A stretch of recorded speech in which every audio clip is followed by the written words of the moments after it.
what's going on? Welcome back to another amazing episode of the Arcane Archive presents MetaTalks. We've got another amazing topic to talk about today. Sammy, tell the people, what are we talking about today? Yeah, we're talking kind of about encounter building as well as touching on monster CR, that kind of stuff. Just to kind of, because, we both have our opinions on how things work in the book, but we wanted to kind of go over just how you're doing encounters, what you're throwing at your party, maybe to avoid some of those unfortunate accidental TPKs. Those are some of the best of times and some of the worst of times for sure. But overall, I don't know about you, Sammy, but I'm absolutely here to inform all of our maybe some of our newer viewers who aren't as familiar with the game, and maybe some of our veterans as well, that quite frankly, the CR system is kind of bunk.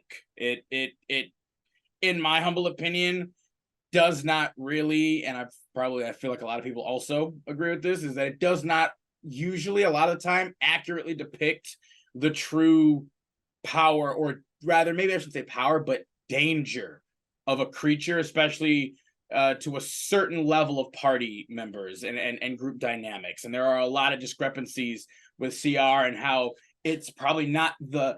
And I think even, Watsy and everybody, like the people who made this, would absolutely let you know, like, this is a guideline for you guys. This is by no means like a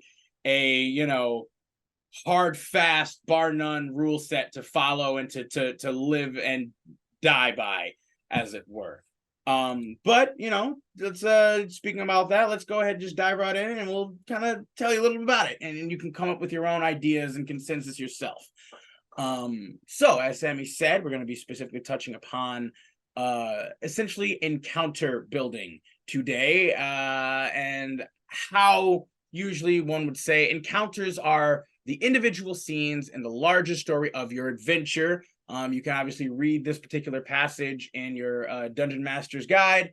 We're kind of going to be pulling some of this from, so that again you have the vanilla raw depiction and guidelines from D&D 5th edition. So continuing, first and foremost, an encounter should be fun for the players. Absolutely. This is such a hard, fast rule that you absolutely should always abide by 100%. Second, it shouldn't be a burden for you to run. Also, phenomenal. Beyond that, a well-crafted encounter usually has a straightforward objective as well as some connection to the overarching story of your campaign, building on the encounters that precede it while foreshadowing encounters yet to come. So all that to say, it's like that is a great mindset to live by when you are building any encounters that you're setting up for your players. Absolutely. First and foremost, it should always, like, you should always craft and create encounters with the explicit intention of making it fun for the players who are going to be doing it. It should also be fun for you too, of course, because again, as I think me and Sam have said before, even as a GM, you are still technically a player in this game too. Mm-hmm. We are all playing together. Second, it obviously, one way to make it more fun for the GM is to make it not a burden on you. It shouldn't be overwhelming. It shouldn't be like stressful or anxiety inducing to be running and doing this thing for you. You should be having fun. You should be able to like be utilizing and playing with like monsters and creatures that are cool, that are interesting, and that you want to show off. You want to exhibit and play with. But again, specifically, you also do have certain objectives when you create an encounter.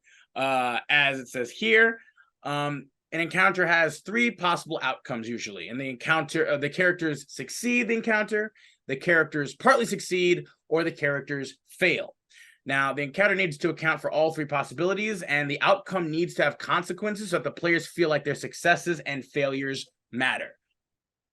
Again, I know probably a lot of people might look at this and be like, well, duh, yeah, obviously.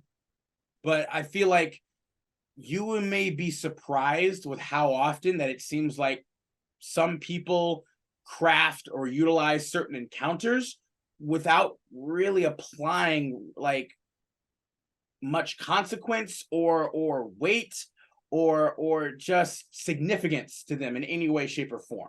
where it's almost like essentially just kind of dry, empty, and hollow. Like it was almost like, had we not done that encounter at all, there would have been effectively no change whatsoever, you know.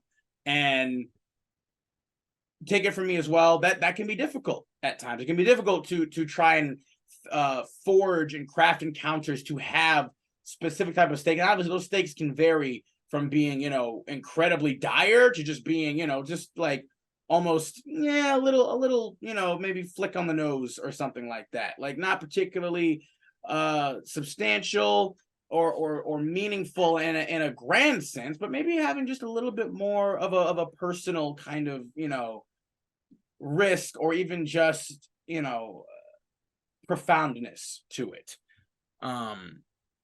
Would you like to take the next part, Sammy? I know that you really particularly like this one that they kind of exhibited. Yeah, the character objectives kind of. So for me, the way that I like to look at an encounter is why are we here and what's your goal? And in the DMG, it gives like some pretty good baseline, like think of like kind of categorize what you want based on these if you have trouble keeping things together, which is me.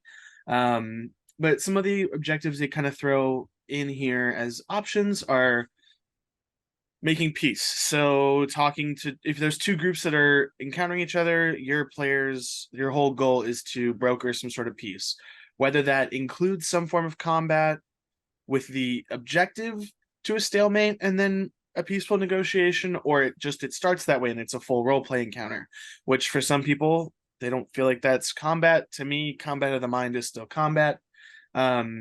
Protecting an NPC or an object, or retrieving an object, those kind of similar to me. So having something that you have to protect means there's things like movement that you have to take into account, like into effect, where they can go, how they can get there, what their kind of range is going to be while having to carry something, whether it's heavy or fragile.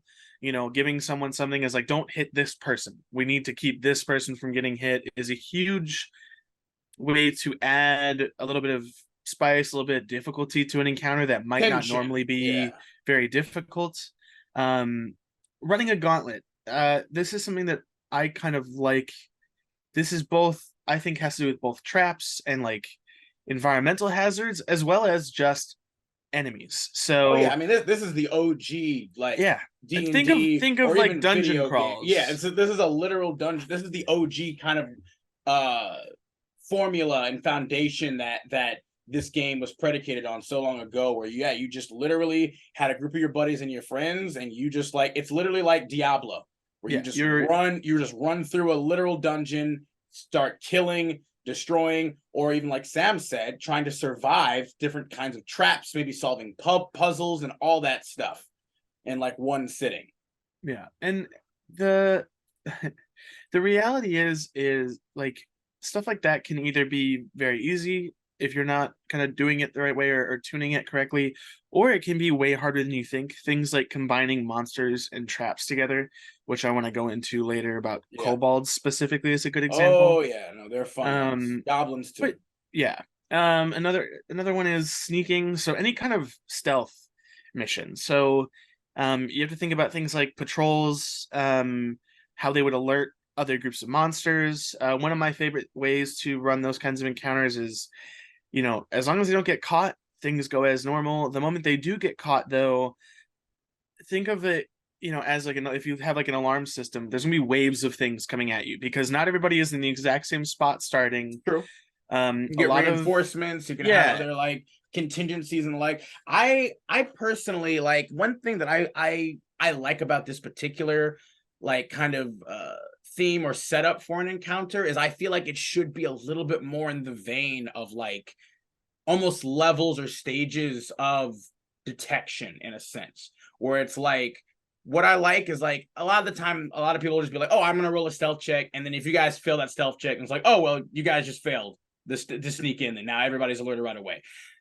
That's fine for certain things, but I personally also like, it's like, okay, you guys make your stealth check, and then obviously if I roll, it's like, okay, you failed that initial stealth check, so now they are slightly alerted to maybe something going on, but not necessarily because you guys, depending on what you guys rolled or whatever, it's like they might not necessarily be fully aware of what's happening, and so now they're on kind of an alert level where they're like they're gonna go check out what was happening over there. They haven't necessarily noticed you. They haven't necessarily realized that there is an actual like, incursion or whatever, but they're now going over there. What do you guys do now in order to maybe keep this from being, for you guys being completely revealed at this point, and kind of do stages of that where it's like, I want to give them, just because they rolled maybe poorly for the initial thing, because this is kind of more of a stealth espionage or subterfuge encounter, it's like I still want to give them the chance to remedy what they can from just bad luck or bad rolls, with also like creative and imaginative thinking. And there have been a couple of times where GMs have done this with me, and I've really appreciated and I've loved that thing where you're just like, do you have anything that you would be able to utilize to help offset this the unfortunate luck of the dice roll? Like, what can you like? And one particular time is I used the spell Silent Image, the cantrip specifically, Silent Image, and because I was small, I had ended up like falling into a pit trap, and he said like one of the guards had heard something and like walked over to the edge to look down, but I was able to cast Silent Image around myself because it fills a 5-foot cube around you, and I basically casted it almost like a chameleon, to just or almost like I basically described it harkening to like, and when you see in ninja shows or movies, like even with Naruto, and they have like this tarp or whatever that they put over themselves that somehow perfectly blends in and camouflages almost like a chameleon to the background, or it's kind of like that, where I made it look like nothing was actually disturbed. It was just like an accident, or the wind or something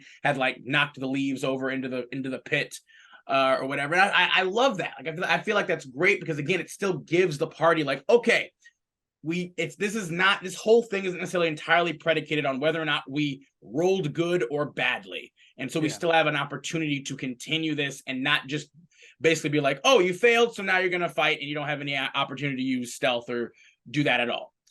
But yeah, apologies for taking that away. It's a great tangent. I love it. Yeah. And then the last two to me are kind of similar in the fact of stopping a ritual or some sort of bad thing from happening and taking out a single target. So like things like assassination. These kinds of encounters are definitely going to be predicated on what surrounds either the target or the event that's taking place. So things like, are there multiple large enemies, lots of small enemies? These kinds of encounters are fun because there's not necessarily like we have to kill everything. Things like rituals can be stopped in many different ways. Taking out a single target, even if you're not successful, putting fear into a target like that can give you another chance down the road if you're not quite as successful as you'd like to be. And that kind of ties into the fact that encounters in D&D, because it is a story, because it is a cooperative game, they don't have to end in, total bloodshed on one side or another. This goes also for if your party fails. Are these enemies smart? Are they going to just kill them? Is there another use for these people? So there's options of not just having, here's one side, here's your side, kill everything. There's definitely a time and place, and there's definitely certain monsters that will fight to the death, and certain, things like wars or things that are such high stake that if you don't kill this thing, even if you get out of here, there might be dire consequences anyway. And so kind of thinking of like, what do I really want this encounter to represent before even putting monsters together, before even putting traps and where you want it to happen, before even putting all that together, think, what do I want the ideal end goal of this to be, and what's a less ideal end goal? Because not every fight is, if you fail, should end in your entire party dying. And so I think there's a really important kind of level to encounter building. Like before you even start putting numbers on paper, you need to know, what do I want this to be? Where do I want it to be? What are some end results that I'm happy with, both on the positive, negative, and even in the middle? I think those are very important. Yeah, no, as it says, those are literally the three possible outcomes that every encounter should at least to some level be taken into consider. Like GMs, unless you like have a specific caveat, or not caveat, but if you have a specific contingency in place to basically, kind of push forth the outcome that you want in terms of like, again, the encounter can either succeed, partially succeed, or fail overall. And obviously you can have things in place such as like, certain NPCs or monsters that can either like completely support or completely hinder the party from accomplishing their goal. Or you can have, all like whatever Deus Ex Machina moments, as long as it makes sense. I would personally like advise myself that you probably shouldn't do that too often. Like you should really just save that for moments where it's like you absolutely have to. And this obviously also comes from the vein of like GMs never be too hung up on trying to push forward a specific outcome or narrative that you want to happen. You know what I mean? Like we in the biz, as we say, call that railroading. And while I personally feel I don't mind railroading to a certain extent, I feel like again it might even be necessary at times again to keep the narrative progressing, to keep things productive, to keep people even engaged and in there, because obviously if sometimes you get a little bit too bogged down with some of the stuff and some of the whatever, it can again clog things up a lot, and some of your players can sometimes become unengaged or disengaged and kind of like start to kind of go off a bit. But absolutely, like don't ever be afraid to allow the encounter, the scene, the narrative to be a little bit more flexible and fluid. You got to be able to improvise a little bit within the confines of your building blocks and your foundation that you've put. And like Sam said, it's important to have at the very least some kind of thought or some kind of like, amount of effort put into like, okay, yeah, what will happen if they fail? Like, I don't think they will fail this encounter, but what could happen? Like Sam said, like for these last two specifically, like with the take out a single target or stop a ritual, it's like if they do fail to stop the ritual in time, like I've set forth a clear time limit. They have like 10 rounds or whatever to stop this ritual. If they are not able to do this within 10 rounds, what is going to be the outcome then? Are they going to summon, the powerful demon lord from the pits of the abyss to come through and start, just decimating everything around? Are your character, if that does happen, are your characters strong enough to contend with that? And if not, then maybe you want to give them an out, right? They failed the encounter, but that doesn't necessarily mean, like Sam said, that they have to then die or have a TPK from it. At that point, I would say it's absolutely fair to be like, hey, you have a Deus Ex Machina, like a powerful NPC shows up, like right as a demon lord comes out to save them and like teleports them all out in time so that they're not all dead, right? They failed the encounter, but that doesn't necessarily mean that they lost or they're dead or it's like they have to start all over. It's something it still provides a very compelling narrative point for them to be like, hey, we failed this, so now a demon lord's on the loose and now we got to figure out how to deal with that now. And that's great. You know what I mean? Failure doesn't automatically mean that you lost or that you did that. Even through failure, you still gained something valuable and important is what I guess I'm trying to say and convey. I love that, and that's kind of what I was going to talk about as well. But real quick, I have to pause and grab a package out of the rain. Absolutely. So that things don't get ruined. So I'm going to pause right here and I'll be right back really quickly. No worries. Take your time. And we're back. Apologies for that little sabbatical. It is raining like cats and dogs out there, so I understand the need to go and get that before it gets too wet. Yeah, it's funny because it's raining bad by you, not by me, but everything's wet. Interesting. I guess it passed over you then. Although yeah. not that far. I'm only like 20 minutes away. That's already happened. But speaking of things you have to do at random times throughout the day, I do want to touch on random encounters a little bit. Sure, by all means. Random encounters are always interesting and fun. I don't know how often you've done like random encounters both as a DM or just in general. I tend to like to script encounters more so than just have random stuff happen. The concept of random encounters is things like traveling or kind of getting to something that's going to be your end all encounter, is throwing stuff in there in the mix to keep people kind of on their toes, engaged, and kind of give more depth to maybe long long amounts Yeah. of travel Well, and things like that. fleshing out your world a bit more is a great Mhm. random encounters are a great use for that specifically. Now, I've heard of kind of people, writing a handful of encounters and placing them kind of, say you have like a world map, is placing them kind of in areas in general, like in different biomes. So you have like a desert, forest, that kind of stuff, and creating a couple encounters for each. And just if they're in that area, they might encounter this. I've also seen people adding like some very interesting, like kind of big encounters that they won't tell the party about, and maybe they can find information about it, but like things like secret layers and dungeons and stuff of that nature that, like, well, if you roll and you're in this area, that might Area. be there. Mm. I like random encounters in that sense. Yeah. I have utilized them a number of times myself as a GM, as well as I've kind of seen them used a little bit more. Like probably not as much as I would like, depending, but I have done them myself as well. Like I also enjoy those. Like again, and they don't usually have to be anything big or huge. They can be depending on things. But a lot of the time, I like Sam said, I just like to throw in just a little something to help flesh out the world. You get like a funny little interaction. Like I remember one time I had like a group of pixies like kind of just like drop in on a party when they were like resting, and it wasn't even like a deadly or hostile encounter. It was literally like, they came in and they started, pixies are very precocious. They like to play pranks, and they just like started polymorphing them or polymorphing each other or casting confusion and just doing all this stuff. And like it was a nice, funny little wholesome moment that the party enjoyed, and that gave them an opportunity to interact a little bit with the world, showcase some of their role play and maybe other abilities. They're nice little moments like that.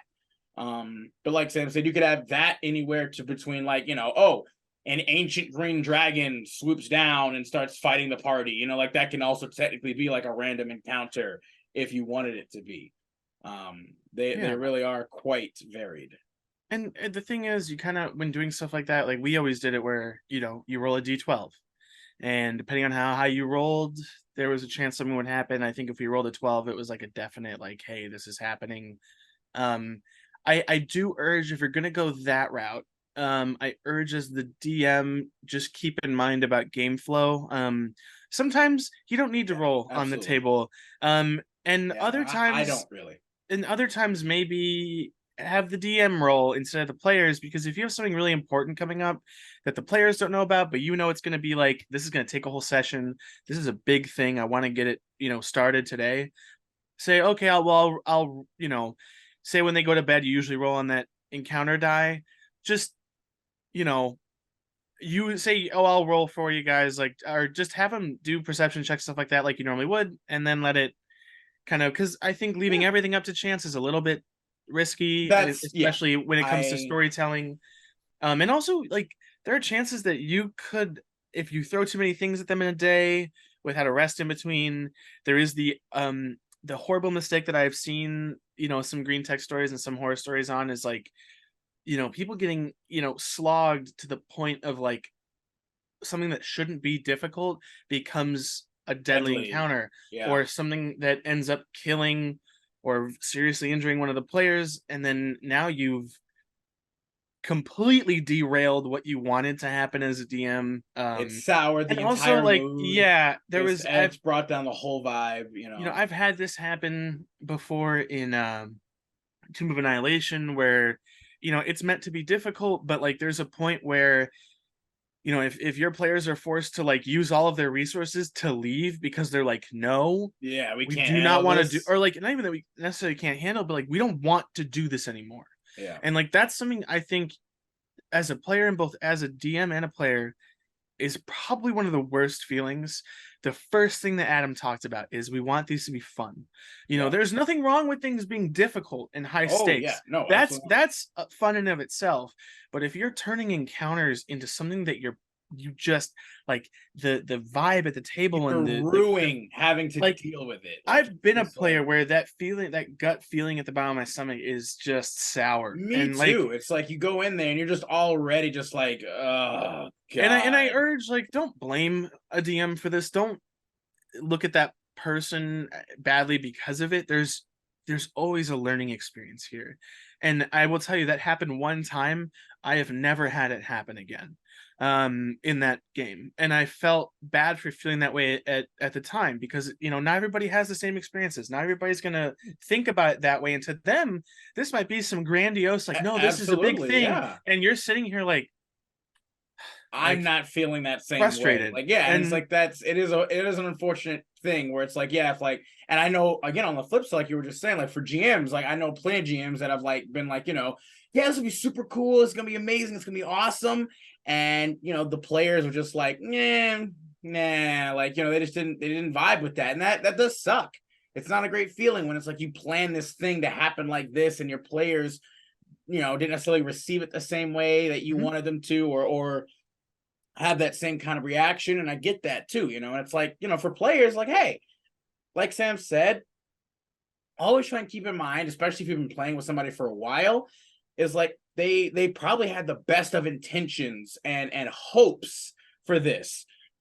And maybe it wasn't executed as well as it could have been because it may have been their first time, and or maybe it was just bad luck. Again, dice rolls, whatever it might be, but keep an open mind if you've been playing together for a while, and you should at least have some sense of their intentions and their capacity, and try your best to be as interested and like ready to go. I like Sam said at the top, we said GMs, you got to be flexible to your narrative and not necessarily be too like railroady all the time. A bit of railroad is good in my opinion, but too much can really be detrimental and really hurt things.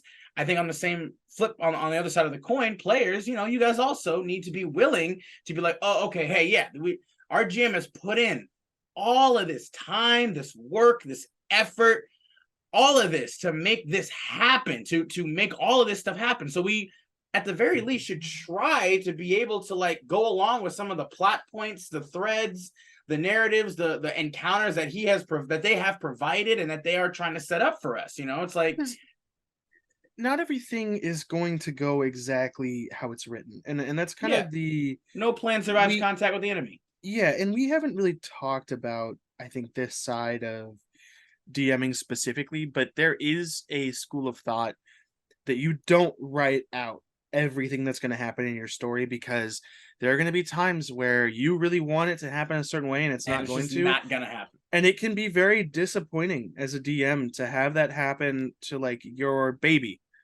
Is kind of the way I look at it. Is that, and people don't take kindly to their, I'm going to use the word like their magnum opus.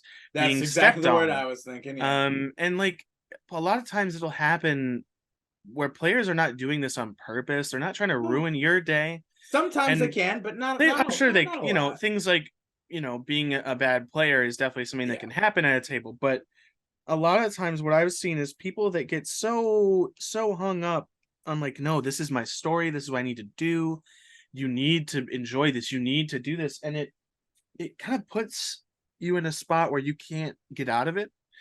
And so something that I like to remind both players and DMs, but especially DMs, is if something's not going your way, or an encounter, you feel like an encounter is taking a bad turn in terms of enjoyment, there are always ways for you to take things out really quick. Because at the end of the day, your word is law. You can make up a reason why monsters leave, or you can, if something is taking too long to kill, you can cut hit points down without saying anything. And while some people would say, well, that takes away the realness of an encounter, or the legitimacy, or being, to be honesty. Completely honest, there is no legitimacy, because you are writing a story. You're making it all through up. Play. It's all imagination. You are making a story, and so make things happen the way you need them to if something's going wrong. I'm not saying like, oh, this is too difficult, I'm just gonna slash everything. No, I think that there's tactful ways to do this. I often like using monsters that I like their abilities. I like what they can do. I like the danger factor that they can bring to a table, but the party I'm playing with is too low of a level. They don't do enough damage, or they have too little hit points, and this thing will kill them in a turn. So pare everything back. And you can pair it back on the fly is what I like to do. I don't like setting things in stone. I like pairing it back on the fly, seeing how a turn of combat goes and what that looks like. Because if they don't kill it in one turn, what their hit points are, that's up to me. And if I do damage in a turn and I think, oh, that's a little high, I can take a die away. And next turn it'll be more, I'll say, oh, well, they rolled high that time. And the rest of the encounter, they'll roll a little bit lower. And the range will be a little bit lower. And it'll feel still real, still dangerous. But I'm not just outright rolling you're giving them a chance. You know what I mean? And I think I agree. I have done something similar as well. That kind of tempering that you can do both before an encounter, once you've kind of gotten the gist of what your players can handle, because a lot of this is trial and error, but you can also do this right in the middle of a fight. And I think that's my favorite thing to do is temper where your players are, temper what monsters you're throwing at them, and you as a GM are going to be able to go with the flow and roll with the punches. And if you throw something at them, you neuter it, and it just gets rolled over. Now you know where your baseline is. Now, instead of like, because for me, we can touch on the encounter tables and stuff like that for difficulty, but me personally, I don't use them. Obviously, I mean, that's what we're gonna talk about a little bit, because like it's like you were saying, Sam. For me, I absolutely 100% agree. And I will say, playing devil's advocate, however, like I know there are plenty of people who do, like, for you and I definitely have a similar vibe of like we are pretty good at at improvising and kind of switching and tweaking some stuff on the fly in order to maybe better fit the encounter as it goes, and maybe even a more natural kind of way on like, hey, this is a little high like damage output for like the characters in their party, like they're dropping pretty low, I'm rolling decently, so like you said, yeah, maybe I'll have maybe some of the bonus damage, or maybe I'll take a die away or something in order to lower it or whatever. On the flip side too, like you said, if you like certain enemies or creatures whose CR rating is kind of low and their hit points are low, like bump their hit points up. There's nothing wrong with that. Make it, and that also might help to circumvent any potential like metagaming kind of thing. And even if you aren't metagaming on purpose, it's like, if you know a lot about the game, you just have that innate knowledge, and it becomes difficult to kind of separate that overall for what your expectation is. But if you have a more homebrewed kind of game where you're like, hey, yeah, we constantly tweak like the stats and the health or the bonuses of monsters that we like in order to just make them still a more credible threat, while not, overtly just changing up rules on the fly. I do want to specifically clarify, however, me and Sam are in no way, shape, or form saying like you should just change certain rules on the fly to suit your purposes all the time. That may not be as good, because I've definitely also been in situations where like I've been with a GM who like literally just changes up certain like just set in stone rules in order to fit what he feels like is a more fair like encounter. It was, and it is a slippery slope and a bit of a tenuous place. That is why I would suggest more so do it with stats and characters or monsters rather, and creatures, rather than necessarily with like homebrew rules. If you're going to do rules, that should be something that you should establish beforehand.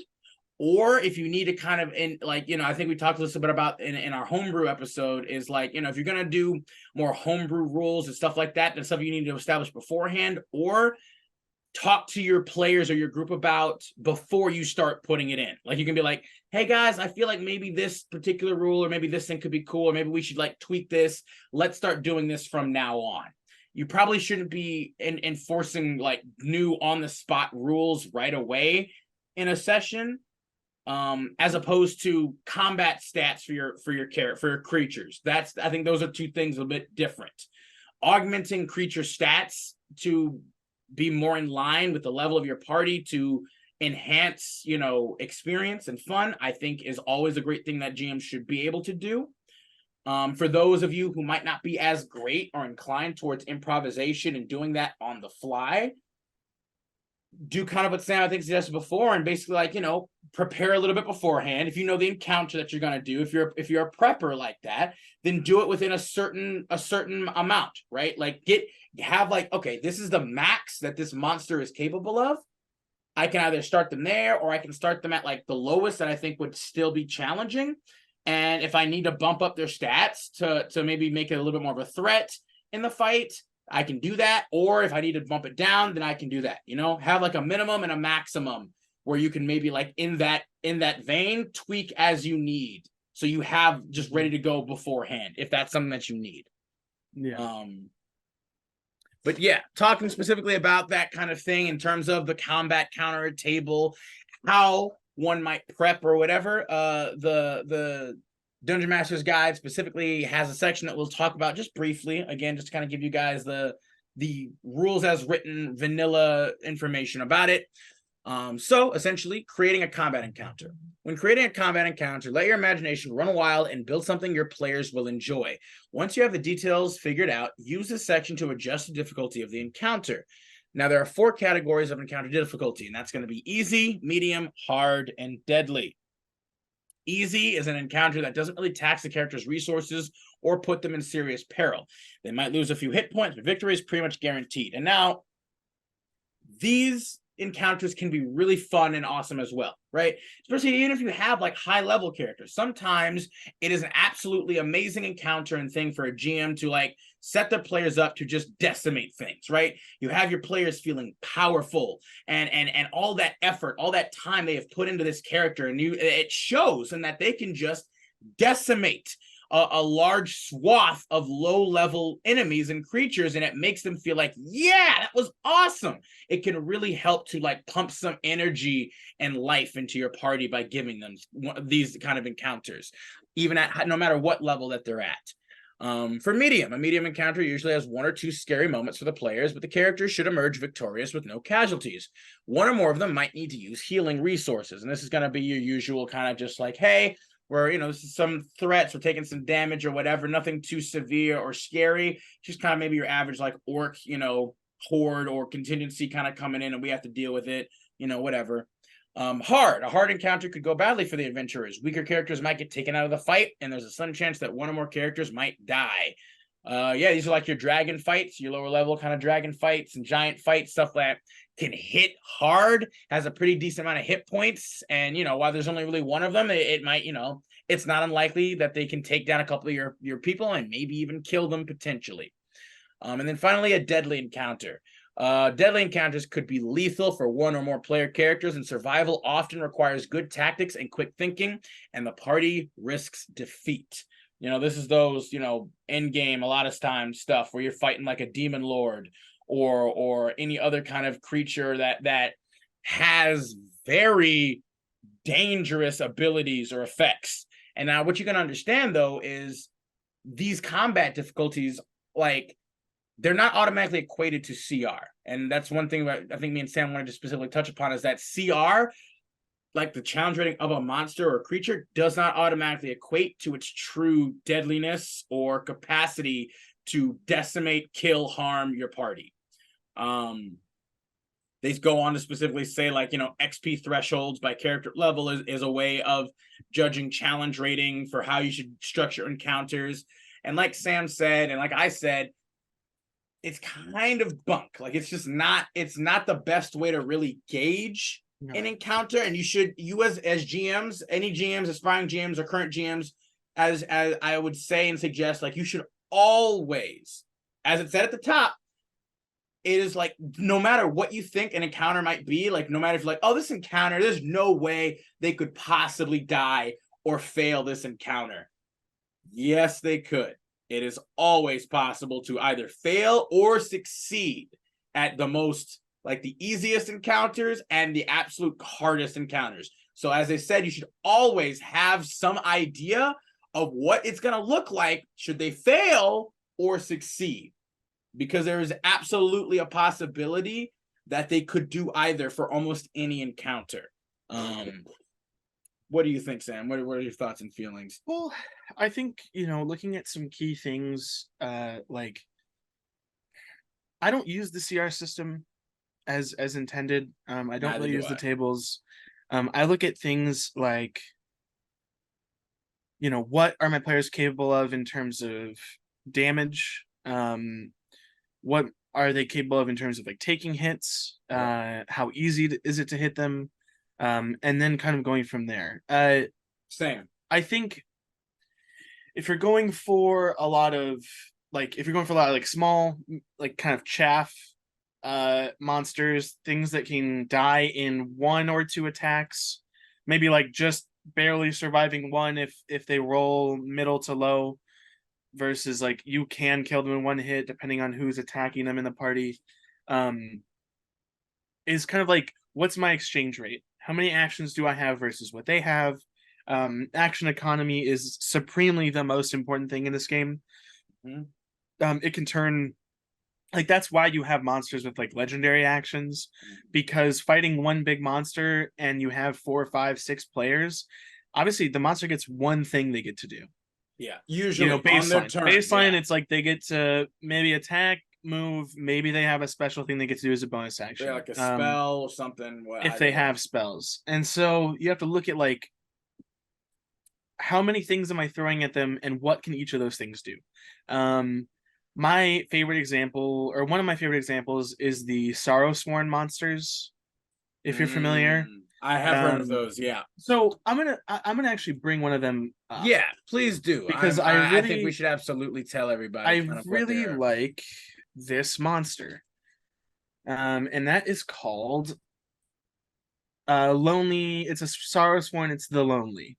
Now, this is a CR9 monster, AC of 16, just over 100 hit points.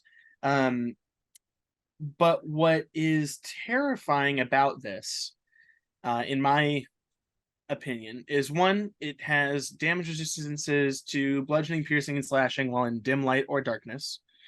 So if you run it correctly, it's taking half damage from all of the normal attacks. It doesn't save to non-magical. It's just any bludgeoning, piercing, and slashing while it is in dim light or darkness. That's amazing. The other thing it has is a psychic leech. So at the start of each of its turns, every creature within 5 feet of it must succeed on a DC 15 wisdom saving throw or take 3d6 psychic damage.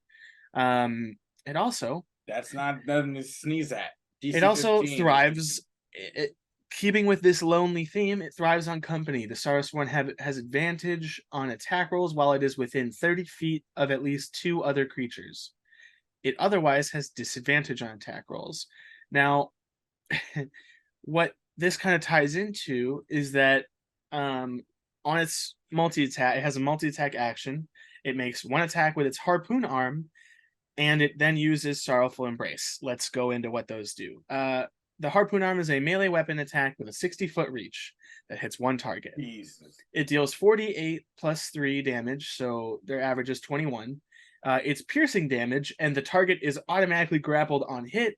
It does have an escape DC of 15, which the other creature can use its action to get out of on its turn. Yeah. If it is a large or smaller creature, it can harpoon this creature. It has 2 harpoon arms and can grapple up to 2 creatures at once. Now, when it grapples you, each creature is the Sorrowful Embraces. Each creature grappled by the Sorrowsworn must make a DC 15 Wisdom saving throw, taking 4d4 psychic damage on a failed save, 4d8. or half as much. 4d8, or half as much on a successful. In either case, the Sorrowsworn pulls each of those creatures up to 30 feet straight towards it. Now, at a glance, this does a lot of damage. 1, the most dangerous part of this creature is the fact that every turn, the creatures that are grappled on it can take damage and get pulled. And what eventually will happen is, if it keeps pulling things all the way to itself, they will also every turn take more damage. The psychic leech damage as well. So on top of it. You pair this with a couple of smaller ones of the similar type of monster, not this exact one, but even just having one of these in a group of much weaker ones can turn into something very detrimental. Oh yeah. The Sorrowsworn have a knack for being extremely dangerous when you're not paying attention. This one, to me, it's one of my favorite monsters in existence. It's a great one. I like this a lot too. Its whole thing is that it is lonely, melancholy feeling. What's the word? Like Empathetic it gives it, or no, like apathetic? what it like when it embodies, like it's embodying this feeling as a monster. Ah, So this whole theme of like when it gets closer to you, it feels better and it has advantage on it's like attacks. an avatar of this concept. I see what you're And saying. Yeah, so, no, that is cool. once if you have a 4-person party and 2 of your party members have been hit by this, they are just automatically grappled.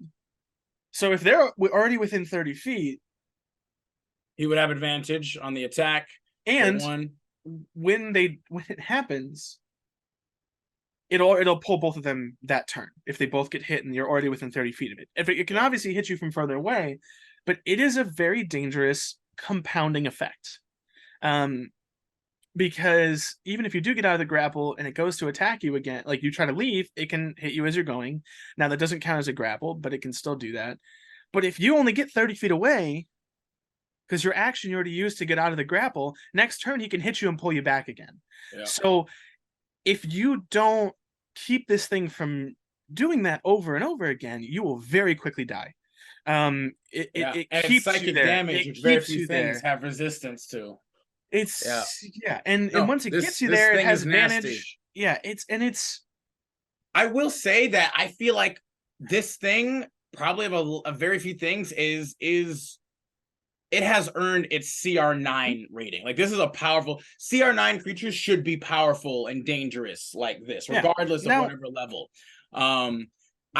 Staying kind of in the same kind of theme of more dark. I think a lot of like creatures, like there are a number of undead in this game that are pretty kind of weak, but then there are also some that are deceptively dangerous and strong. And one particular one that I absolutely wanted to talk about in regards to kind of a bit of this discrepancy with challenge rating is a creature known as the Shadow. And I talked to you a little about this earlier, Sam. The Shadow is a medium undead, chaotic evil creature. It has an armor class of 12, 16 hit points, a speed of 40. It is a challenge rating 1/2. So it's not even a full 1. It is the third one up from the lowest. The lowest is like 1/8, and then there's 1/4 or a quarter, and then there's 1/2. And this thing is deceptively strong, even though it has low armor class and low hit points. It does have vulnerability to radiant damage, but it has resistance to acid, cold, fire, lightning, thunder, and bludgeoning, piercing, and slashing from non-magical attacks. It has complete immunity to necrotic and poison damage, as well as these condition immunities of exhaustion, frightened, grappled, paralyzed, petrified, poisoned, prone, and restrained. This thing just had, like, despite its low AC and low hit points, has so many resistances and immunities to it. That's just crazy. That's not even the most dangerous thing. Again, this is a CR half. So technically, by the rules of the game, the level that you would be throwing, like level of your party that you'd be throwing this creature to, could be anywhere from level 1 to like a level 3s. You know what I mean? Like that. It's like this creature, and usually probably throwing more than just one because of its low hit points and low armor class, as well as the challenge rating. Now, it also has abilities such as amorphous, so it can literally move through any space as narrow as 1 inch wide without squeezing. It has shadow stealth, which allows it to take the hide action as a bonus action while in dim light or darkness. It does have sunlight sensitivity, and so all of its attack rolls, ability checks, and saving throws will be at disadvantage while any sunlight, specifically, not just any light, but specifically sun. And then finally, the biggest aspect of this creature that makes it so deadly and dangerous, like far beyond its 1/2 challenge rating, is its ability known as Strength Drain. This is a melee weapon attack with a +4 to hit, a reach of 5, and can hit 1 creature. Should it hit, you will take 2d6 + 2 necrotic damage, and the target strength score is reduced by 1d4 every time it hits you. The target dies if this reduces its strength to 0. And otherwise, the reduction, even if it don't die, the reduction lasts until the target finishes a short or long rest or has a spell like Greater Restoration. On top of that, if a non-evil humanoid dies from this attack, a new shadow rises from the corpse 1d4 hours later. So again, just think about that for a minute. if you pit this against a group of level 1 characters, like let's say like a group of 5 level 1 characters, you have 3 of these guys here. If you have a wizard, sorcerer, warlock, any low strength, druid, any class where you are most likely going to use strength as your dump stat because you're not going to use it. Yeah, you have like an 8 or 9. These guys could potentially kill you in 2 turns. Because if you have an 8 in strength and they attack you and they just happen to roll 2 4s, your character is dead. And because they're not evil, you could potentially not even be able to revive them because a shadow will rise from their corpse 1d4 hours later. Like, this thing, even against higher level like players, could, if done right, if you drop them in the right situation where they're like in just a complete darkness, they can hide in the darkness. So even if they have dark vision, I can't see why they wouldn't be able to, like, even with dark vision, if they successfully hide from you, they could just move up on you and then attack you and then hide again. Like you could just continuously hide, attack. They could hide in cracks in the ground at your feet. They can move all, like, these things are so dangerous, especially like there is no way, shape, or form that this should technically be a CR 1/2 monster. Like, there's nothing about this, like, except for their health and their hit points and their armor class. They also have a speed of 40, meaning most characters or players or creatures won't be able to outrun them either. They'll be faster than you. And these things are so deadly. Another one that I wanted to touch upon, actually a couple of more, but like specifically another one that is also of a similar rating, is the same rating, is known as the Rust Monster. And this is a classic, very well-known, popular D&D mod. I mean, this is back into the old days of like first edition. Like this is a classic D&D monster that's been around since the beginning. And these things have always been a menace, no matter the level that you play in, especially at the CR rating that they are apparently supposed to be. So, Rust monsters, they are medium monstrosities, unaligned. They have an armor class of 14, 27 hit points, and a speed of 40. They only have 60 feet of dark vision for their senses, which is great. However, they have a number of really cool abilities and things that they can do. First one is known as Iron Scent. The Rust monster can pinpoint by scent the location of ferrous metal within 30 feet of it.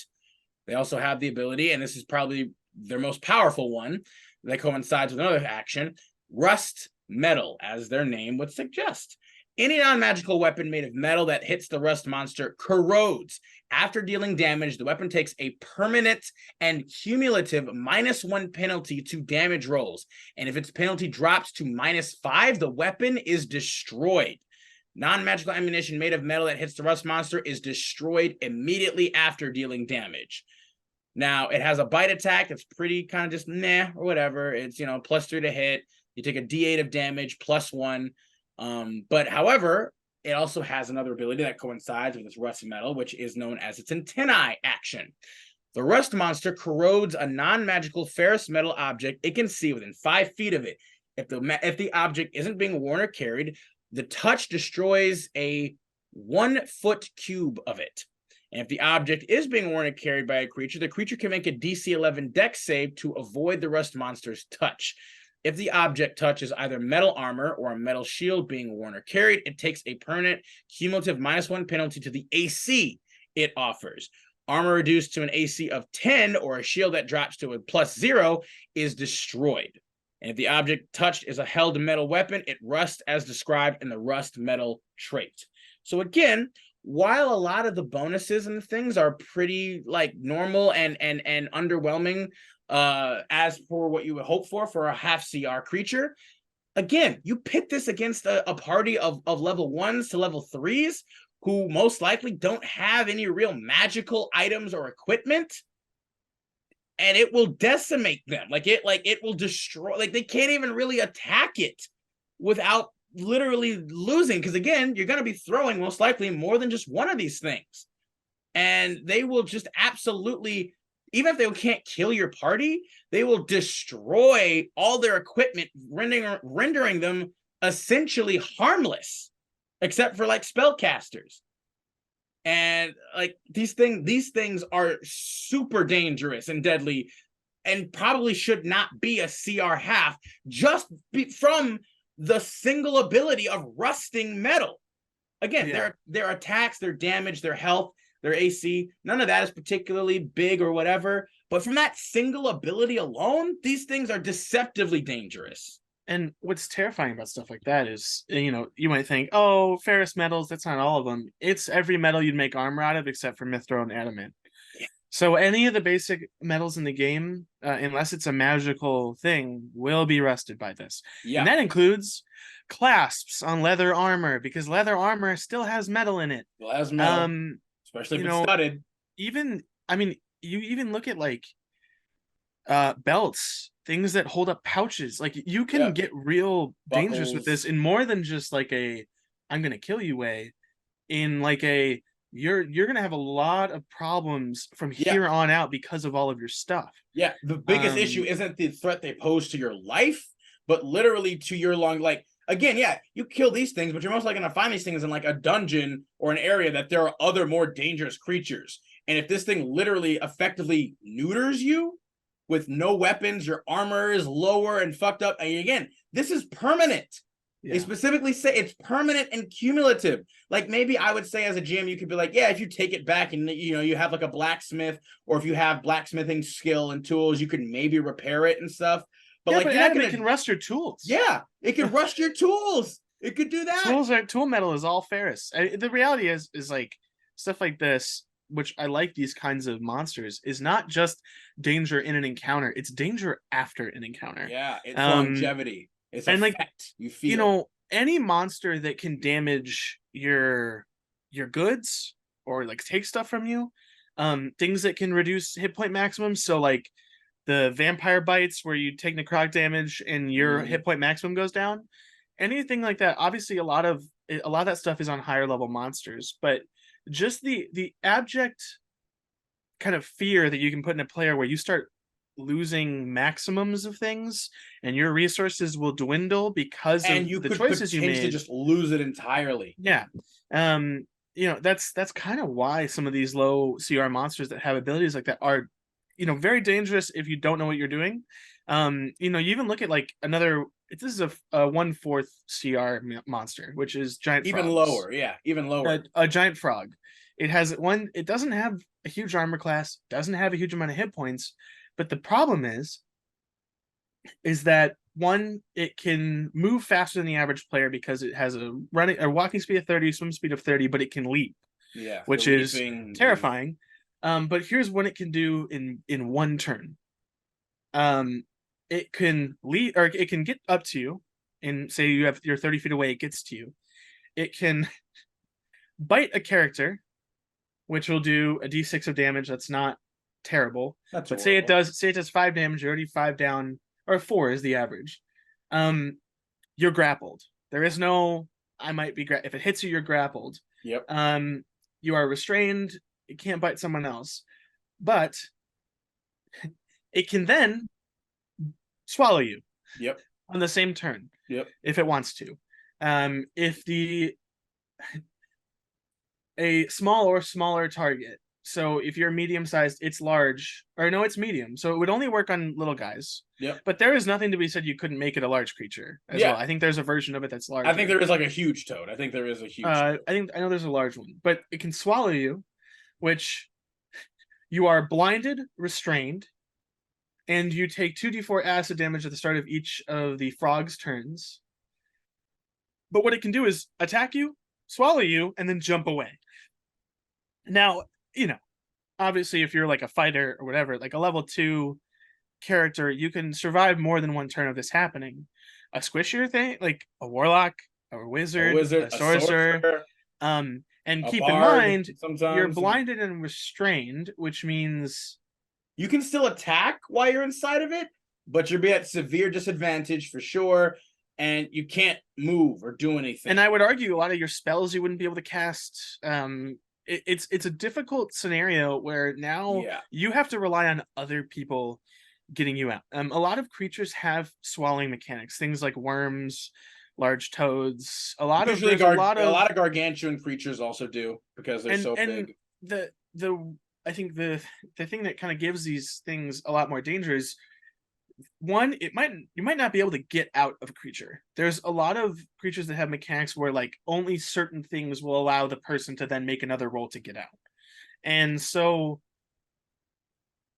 because there's no DC to get out. There is no like someone has to do something to it. Yeah.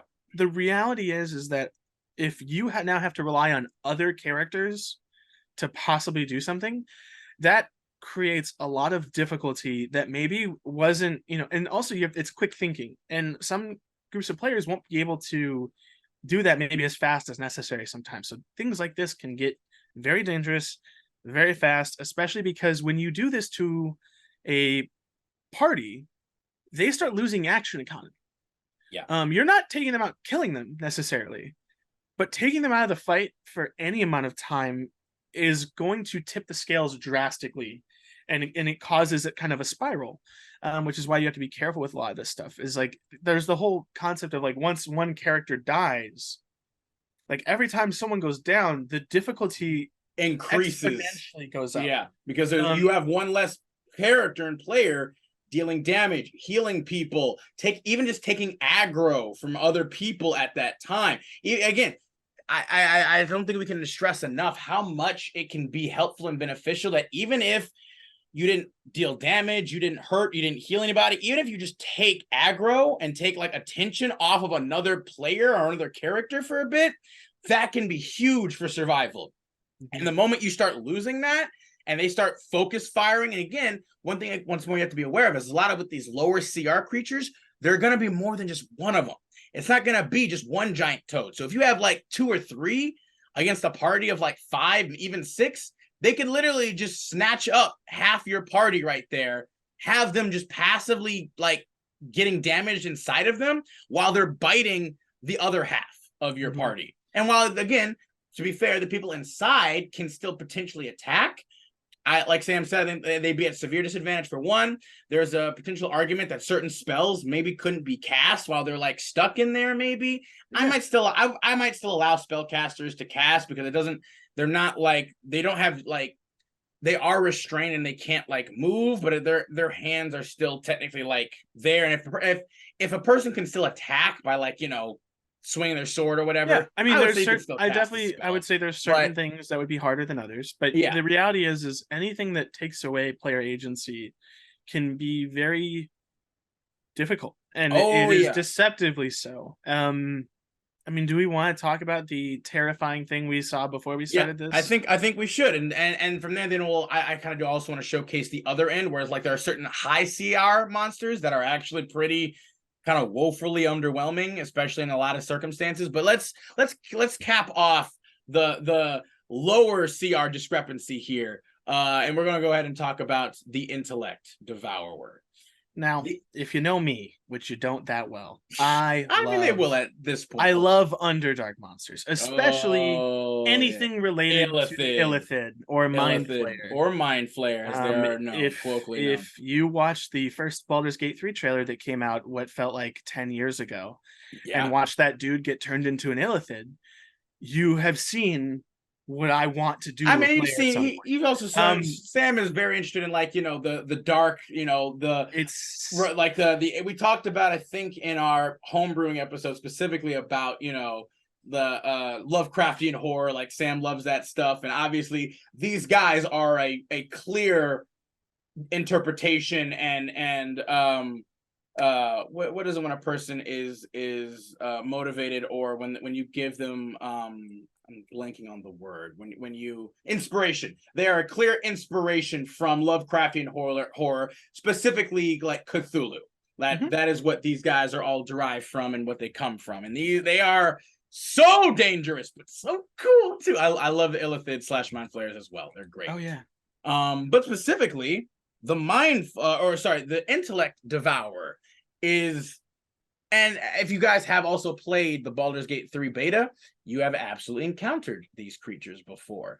They are a tiny aberration, lawful evil. They have an armor class of 12, 21 hit points, and a speed of 40. They are a CR2 monster, so slightly higher than the ones we talked about previously, but still so goddamn dangerous. They have resistance to bludgeoning, piercing, and slashing from non-magical attacks, and immune to the blinded condition. They have a blind sight of 60 feet, but they are blind beyond this radius. However, they have an ability known as Detect Sentience. The Intellect Devourer can sense the presence and location of any creature within 300 feet of it that has an intelligence of 3 or higher, regardless of interposing barriers, unless the creature is protected by a mind blank spell. So technically speaking, that blind sight doesn't really matter because they can still sense you within 300 feet. Now, you could potentially make an argument that it's like, it might be similar to even like the Rangers, like primal awareness or primal sense, where it's like they know you're there, but they don't necessarily know exactly where you are. The difference here is that they can sense your exact location. Now, what you can do is putting traps and things in between you and the creature that weren't there before. Like if you set them up yourself, you can fool these things because obviously they have blind sight out to 60 feet. But there's things like if you can push them into a hole or push them out off a cliff, stuff like that. Like there are things that, like they won't be able to tell exactly where everything is. It's not tremor sense. So it's like, but blind sight is pretty powerful, especially in this case. Being able to detect you from 300 feet away in any direction through walls, whatever, almost every spell except for the mind blank, which is an 8th level spell. It's terrifying. Yeah. And not even the most terrifying. They have multi-attack for their actions. It can make one attack with its claws, and then it can also use its Devour intellect ability. Its claws are pretty underwhelming. It's a +4 to hit, and it's a 2d4 +4 slashing damage. However, their biggest kind of nuke, and it's not even the only nuke that they have, is their Devour intellect ability. The Intellect Devourer targets one creature it can see within 10 feet of it that has a brain, and the target must succeed on a DC 12 intelligence saving throw against this magic or take 2d10 psychic damage. And also on a failure, roll a 3d6, and if the total equals or exceeds the target's intelligence score, that score is reduced to 0, and the target is stunned until it can somehow regain at least 1 point of intelligence. Now, for context, there are a couple ways you can do that, although very limited. Very limited, and especially only at higher levels. The only one that you can do in the middle of combat is Greater Restoration. Or a wish spell, obviously. Or a wish spell. Obviously, I'm sure you can make a case there probably are potions that could have the effects of Greater Restoration if you want to give those to your party, although it's probably not very common. The only other way is with a week's worth of rest. And obviously, you can't do that in the middle of a fight. Especially not when it can utilize its other last ability, which is the truly most dangerous thing. As if, again, essentially being stunned permanently for this combat wasn't bad enough, most likely. It can, when you are stunned, use its ability known as Body Thief. The Intellect Devourer initiates an intelligence contest with an incapacitated humanoid within 5 feet of it that isn't protected by protection from evil and good. And yes, ladies and gentlemen, when a target is stunned, they are officially considered to be incapacitated. So, if it wins the contest of intellect, the Devourer magically consumes the target's brain, teleports into the target's skull, and takes control of the target's body. While inside a creature, the Intellect Devourer has total cover against attacks and other effects originating outside its host, and the Devourer retains its intelligence, wisdom, and charisma scores, as well as its understanding of deep speech, its telepathy, and other traits. It, however, also otherwise adopts the target's statistics and knows everything the creature knew, including spells and languages. The only way to attack the host Devourer or the Intellect Devourer at that point is if the host body dies and the Intellect Devourer leaves it. A protection from evil and good spell cast on the body does drive the Intellect Devourer out as well. The Intellect Devourer is also forced out if the target regains its devoured brain by means of a wish spell, a 9th level, the most powerful spell in the game. Mm-hmm. And by spending 5 feet of its movement, the Intellect Devourer can voluntarily leave the body if it wishes, teleporting to the nearest unoccupied space within 5 feet of it. The body then dies unless its brain is restored within 1 round. Somehow. This thing is just, and again, to be fair, this particular scenario is impossible for characters that specifically have an intelligence higher than 18. So like, again, if you have like a wizard that's, you know, is at a 20, there's no way that this would happen, at least to that point. But they're not going to go for the wizard. I mean, they might. It's unlikely that they would, but let's say, because again, even if somehow the wizard fails the intelligence save, which would be very difficult, it would still technically like fuck with them. It's true, but they are absolutely going to go for the barbarian, the fighter, the ranger, the potentially even the druid, the cleric. There are so many things, so many classes that if you're not doing strength as your dump stat, you're doing intelligence as your dump stat, because it's just not as important for your character overall. Yeah. Like, and the real hard part about this is technically, if you're unconscious, you can be considered incapacitated as well. And so even if they just take down a person or a monster, because they can do this to monsters if they have a high enough intelligence. Oh yeah. Even if they just take you down, once you're unconscious, they can still body thief you. Yeah, they can try. And that's kind of the hard part, is that these are usually, they're in packs. There's more than one. They are patrols around the Underdark. They don't do this to just adventurers. They do it to monsters. They do it to other races that live down there, being like Duragar, Snurf Niblin, even the other like more intelligent beasts. Like in theory, the Intellect of Hour is a way for Illithid to have a whole smattering of things at their disposal, and you'd be surprised at what these are like the shock troops. These are the pawns that you kind of throw at a thing that they're dispensable, because the Intellect of Hours, if they get bodies, they don't care about that host body anymore. They'll just use it till it's dead and done, and then move on to the next one. You know, and if they can get something that's powerful, those things can be like another spellcaster. If they are somehow able to get, like, again, a cleric or a druid, and they are able to body thief them, they have access to all their spells now. They can heal their friends. They can attack you, like all that stuff. These things, even though they're a challenge rating 2, and again, to be fair, it is true, the intelligence saving throw is only a 12. But again, if you have a character whose dump stat is intelligence, they don't have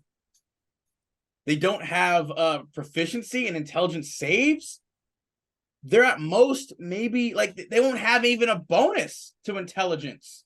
Yeah, like oh my god, it'll be just completely it'll be predicated on just one roll, or maybe 2 if you somehow have an advantage. The craziest thing is that if this thing is able, like, say one of your characters gets separated in the Underdark, and this thing comes across it, once it body thieves you, it can ostensibly pretend to be you. It could, because there is no hole, there is no mark, nothing, and it knows everything you knew. Yeah, it speaks all of your languages, has all of your abilities, it knows how to use all of them. It can impersonate your party member, or say an NPC that took you down there, of knowing, and it can lead you into a den of Illithid. It is, and this is a CR2 monster. Depending on how you use it, it can end a character and possibly the rest of the party through subterfuge. And it is a very terrifying thing, because if you throw these in like a straightforward combat, obviously you can kill them pretty quickly, but there's a chance they might do some serious damage to one of your party members. But and once again, they're almost never going to be alone. They will almost always have Illithid with them anytime, and not necessarily, but there's always more than one. When there's one, there's multiple. Well, there's always going to be more than one Intellect of Hour for sure, but it's also highly likely that they will have at least one Illithid with them as well, like escorting. Because again, their whole point, like you said, is if they do this thing, they are able to then lead them back to an Illithid ambush or anything else. Like, because obviously, like, them by themselves, if they're able to like do this, absolutely can just kill things easily enough. But they're so great for infiltration and subterfuge and sabotage. Like, these things are just like they are disgustingly dangerous for what their CR rating is. Like that, it's ridiculous. It is ridiculous. Again, the CR rating, technically speaking, in terms of the average, would probably be like what, a party of level 4s to maybe level 6s, like 4 or 5 level 4s and lower level 6s or something like that. And like, yeah, they could absolutely decimate a party. We have 3 of these. Like again, like Sam said, you could potentially kill them quickly if you can, but if they're able to get off these attacks and on your like party members that are not particularly intelligent, they can kill them just as quickly. It's really a matter of the dice at that point, like on whether you're going to survive an encounter with intellect devourers. But yeah, you know, that in essence is kind of what me and Sam are talking about in terms of some of the discrepancy at lower CR, where there are like a lot of really deadly dangerous monsters at lower CR that if you put them against the level of characters that they are canonically supposed to be pitted against by level, could and most likely would decimate them like very quickly. You can maybe decimate them too quickly. That is the caveat. That is the other part of it. But again, with just a little bit of not great rolls on your player's part and some decent rolls on yours, they'd be gone in an instant TPK, super easy. So you just got to be careful about what you're throwing. You need to at least be aware, if you're going to build an encounter, of like what these monsters can do. And be like aware of that, because depending on what, you might be like, oh, it's a CR 1/2 or a CR half monster, 1/4, it's a CR 2. They'll be able to kill them easily. These guys, they're level 10. Who cares? They'll just decimate them. If you play it right, and if they just get unlucky, it's over. It doesn't matter. It doesn't matter. But yeah, you know what? On that matter, like why don't we talk a little about some on the other end of the spectrum, some of the more, or even some might consider the most powerful monsters, or at least in terms of CR, they're dubbed the most powerful, but in actuality, honestly, are maybe kind of underwhelming or subpar in a lot of ways, especially for a group of adventurers that are at that level that you're supposed to be putting them at. And you know what? Why don't we just start off strong? Everybody who has been in this a little bit longer knows it, has viewed it. It was for the longest time considered or known to be the only monster that was a CR 30, which in D&D 5th edition is canonically considered the max CR, and that would be the creature known as the Tarrasque.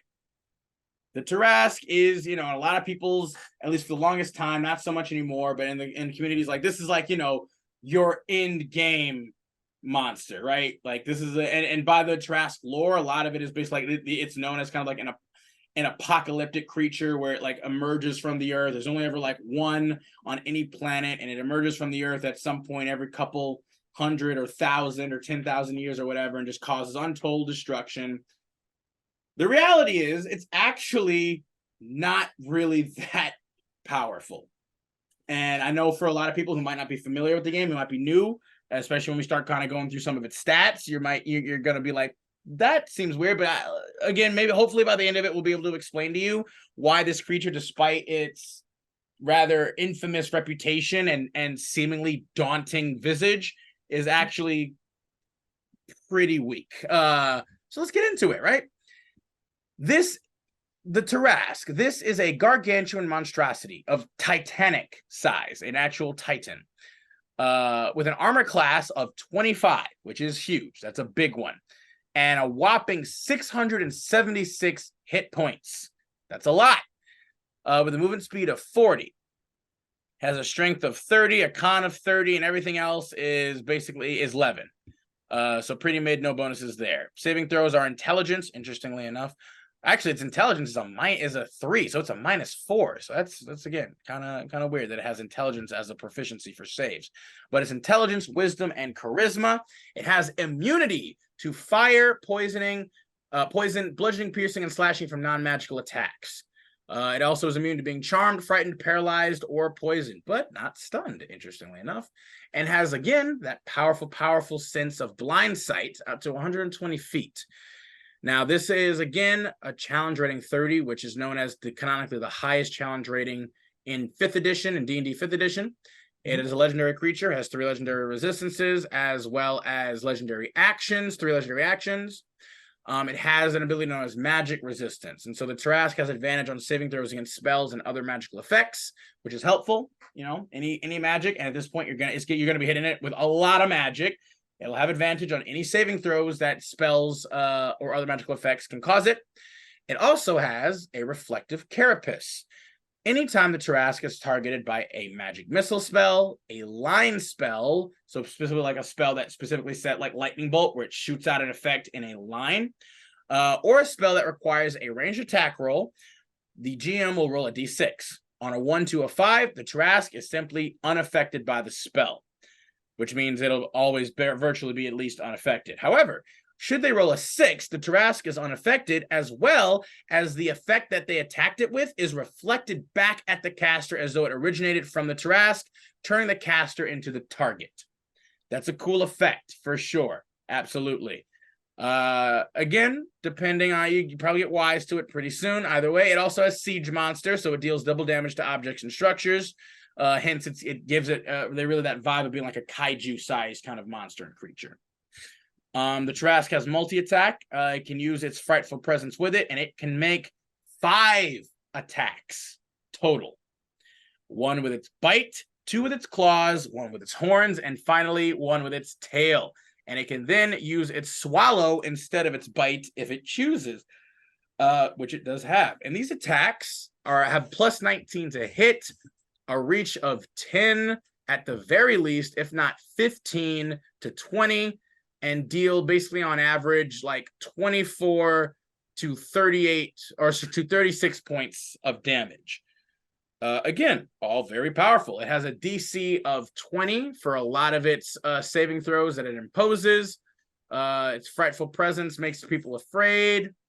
And unlike the caveat for the giant toad, and where it can only swallow creatures, like 1 creature of small size or lower, this guy can swallow creatures of large or smaller and does not have a cap of how many it can swallow. It can just swallow basically an infinite amount, seemingly. And while swallowed, it is blind and restrained, total cover against outside effects, and it will take 16d6 acid damage at the start of each of the Tarask turns while it is in there. Now, it is possible to get regurgitated if the Tarask takes 60 points of damage or more on a single turn from a creature inside it, and the Tarask must then succeed on a DC 20 con save at the end of that turn, or it will spew up all swallowed creatures, which will fall prone within 10 feet of the Tarask. Same thing, if the Tarask dies, the swallowed creature is no longer restrained and can escape by using 30 feet of movement and such. But either way, clearly, this guy looks badass, right? This is pretty crazy and insane for the type of shit that it can do, right? Yeah, it's true. Again, it has a lot of the makings for a CR 30 creature. It has a lot of resistances, a whopping hit pool, or a pool of hit points, a ridiculous AC, all of that. Legendary resistances, all that good shit, all that good stuff. But you have to then understand, though, this creature is, again, usually a campaign ender, right?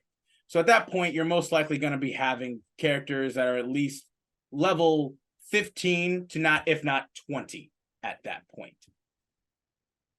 Yeah, I mean, monsters like this, when you get to this point, there are things that just completely get rid of certain characters' things. So, for example, the Tarask, you can't play a Warlock against it, pretty much. If you rely on using Eldritch Blast at all, it doesn't work. You know, there are similar things like this. A Rakshasa, I feel like, would be a good example of something that has another very powerful one.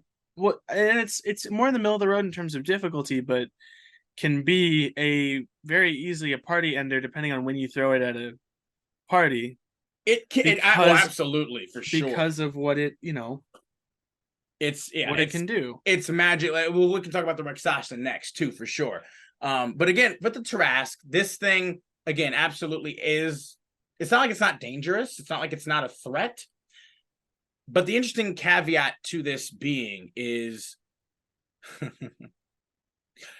this creature, depending on what your party is at. Again, you say you have a party of barbarians, rogues, fighters, and even certain and even wizards or druids and clerics. Like, it is deceptive how much damage. And again, you're only going to be fighting that one thing, right? You could obviously probably add some other, but usually this type of creature was like, it's just the one creature. And you just start bearing down on it, hitting it with, all you have to do is you just hit, you don't hit it with magic missile, a line spell, or a range attack roll for a spell. You can still hit it with melee attack spells for 1. You can still hit it with area of effect spells and radius spells for 2. Magic still affects it plenty. And once you start to dwindle down its legendary resistances, you could also just simply plane shift it away, potentially. Like, your DC is going to be pretty high. It has a chance to succeed as the +9 first charisma save, but you can do that. It doesn't, for some reason, have any physical saves, which is interesting. So you hit it with ice attacks for con saves. Nothing it can do. It's not immune to stun. You could hit it with, and to be fair, it does have a +10 technically, actually, for its stuff, but still, it's like, you can just, there are plenty of ways to kind of decimate it, and it will, because it requires you basically just do attack damage to it for the primarily, and then or radius of effect stuff. Because it's so big, you can just place things and it'll do that anyway. Necrotic damage, radiant damage, thunder damage, lightning damage. Like, it, even though it looks as daunting as it is, it really isn't. If you just literally fly at that level, you will have the ability, most likely multiple creatures or multiple characters will have the ability to fly, and even have other people fly.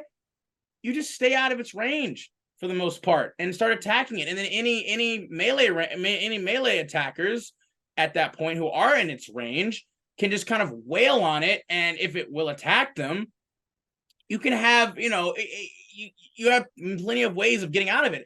I don't see how. I think it's a pretty likely thing that a barbarian and especially a fighter could deal up to 60 points of damage inside of the Tarask in 1 round at that point. Like, you could, and again, if you're a spellcaster, you can most likely either transform or teleport somehow out of it, like, without having to worry about all that other stuff at that, even if you get swallowed by it. Hell, like, I literally, when I fought it, me and my party fought it, there was, like, I think 4 of us total. We were level 20 at that point. It was a cool fight.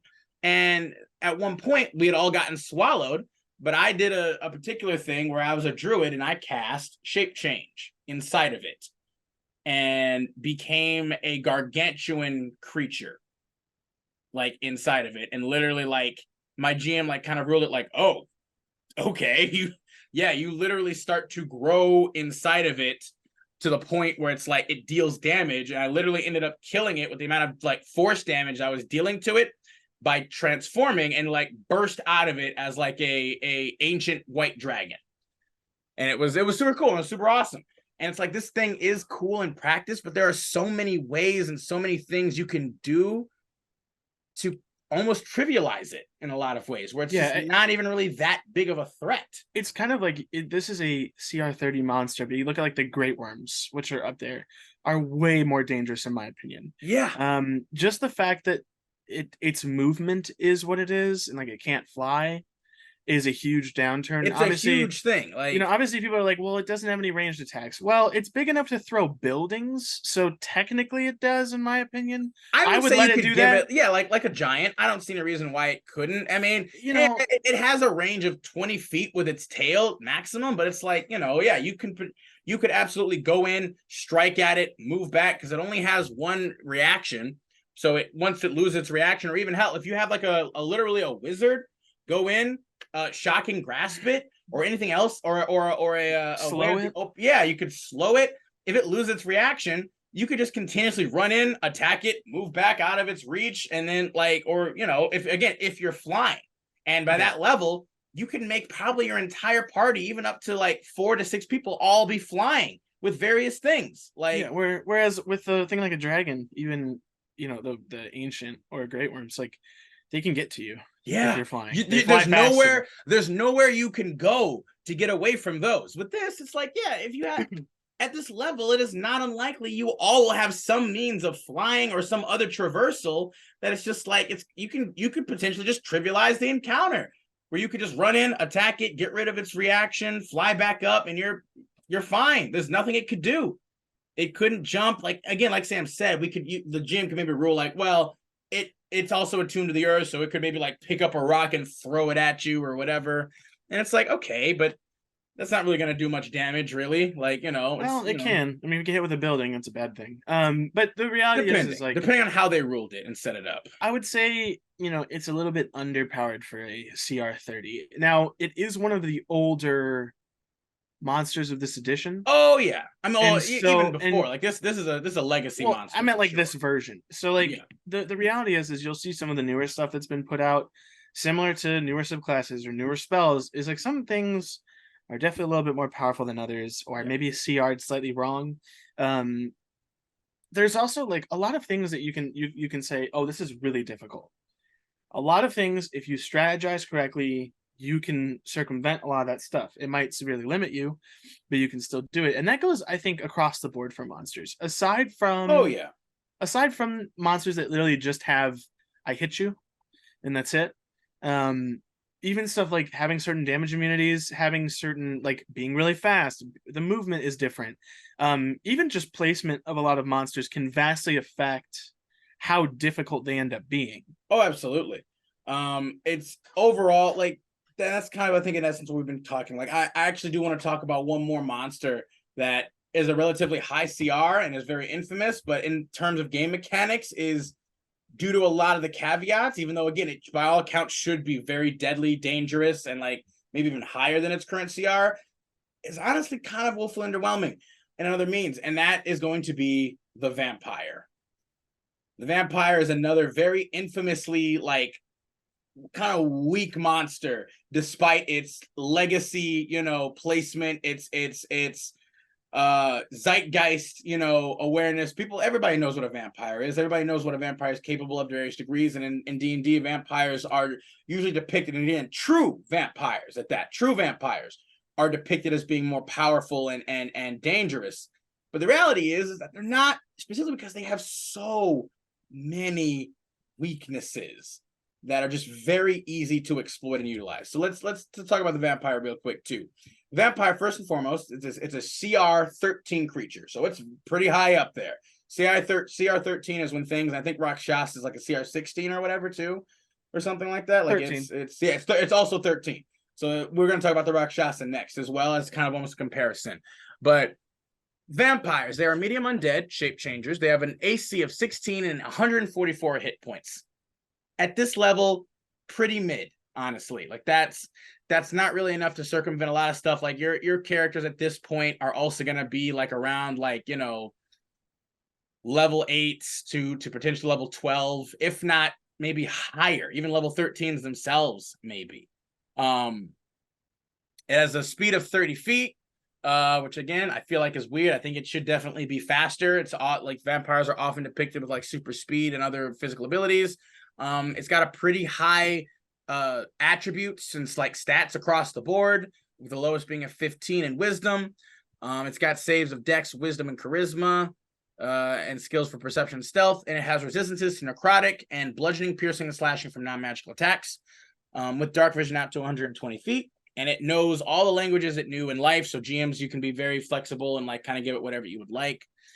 It has an ability known as Shape Changer, as you just said. If the vampire isn't in sunlight or running water, it can use its action to polymorph into a tiny bat or a medium cloud of mist, or back into its true form. This essentially just gives it various kind of means of like traversal and movement, which is helpful and great.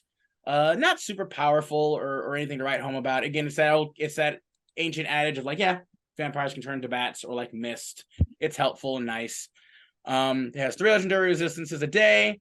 It also has Misty Escape, so when it drops to 0 hit points outside its resting place, the vampire transforms into a cloud of mist, like in the Shape Changer trait, instead of falling unconscious, and provided that it isn't in sunlight or running water, if it can't transform, it is destroyed.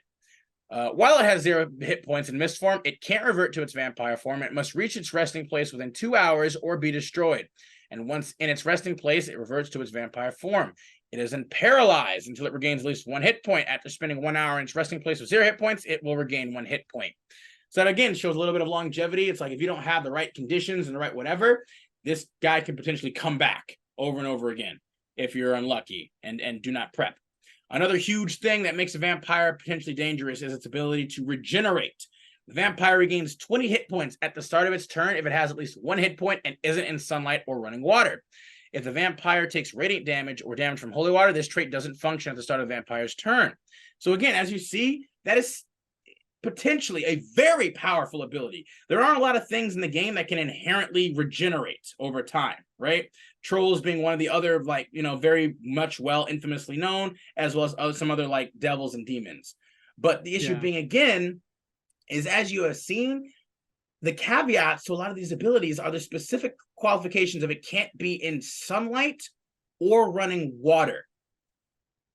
There are a lot of spells and a lot of other items and things in the game that allow you to literally conjure just out of thin air sunlight or even potentially running water. Continuing on, it has the ability spider climb. It's just like Spider-Man. It can walk on ceilings, spaces anywhere it wants to without having its hands. It has vampire weaknesses. So it has the following flaws. Forbiddance. The vampire can't enter a residence without an invitation from one of the occupants. Very normal vampire thing. Harmed by running water. The vampire takes 20 acid damage if it ends its turn in any kind of running water. 2 or 3, stake to the heart. If a piercing weapon made of wood is driven into the vampire's heart while the vampire is incapacitated in its resting place, the vampire is paralyzed until the stake is removed. And finally, 4, as everyone knows, sunlight hypersensitivity. The vampire takes 20 radiant damage when it starts its turn in sunlight. While in sunlight, it has disadvantage on attack rolls and ability checks.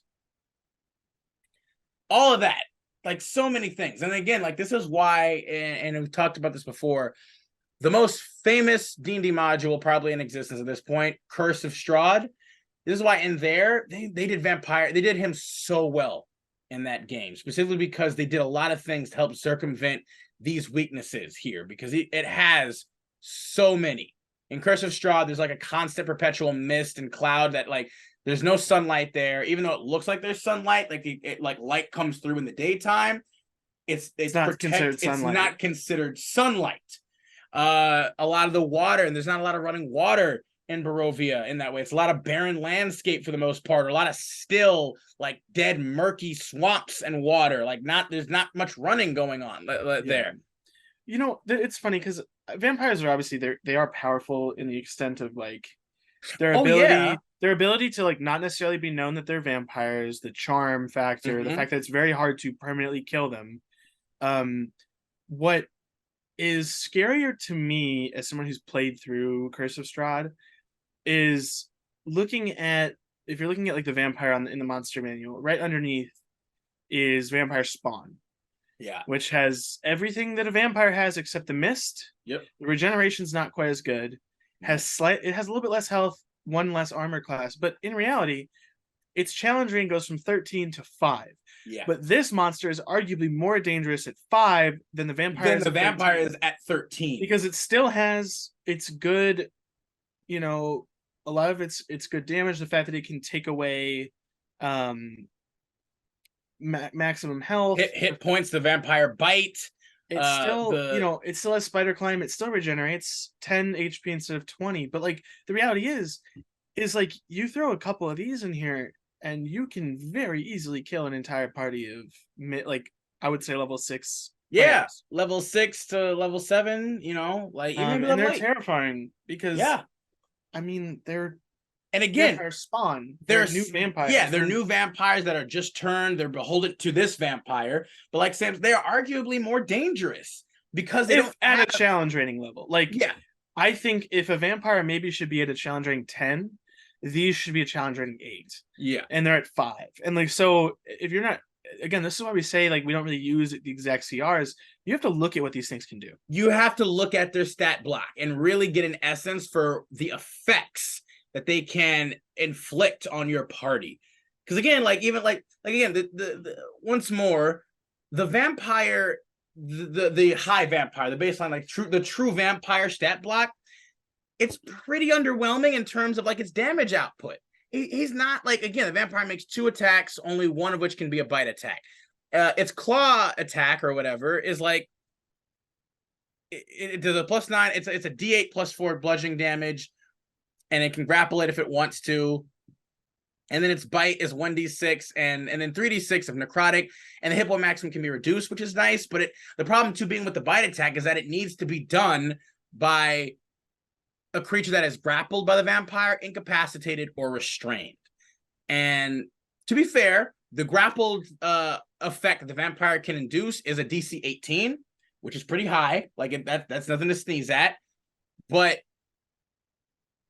in actuality, again, at this level, the stuff that your party should technically have against a CR 13 monster, like they're gonna be able to probably get out of grapple pretty easily in any multitude or number of ways.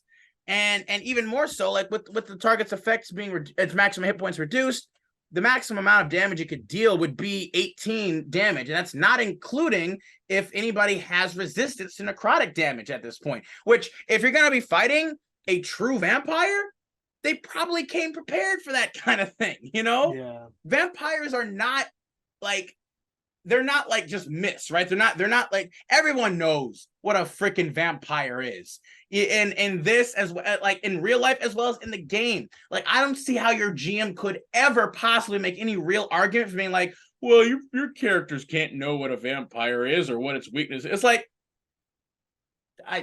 if we know about vampires in our world, there is no reason at all where they're actually active like this, where they would not be just as knowledgeable about vampires. Yeah.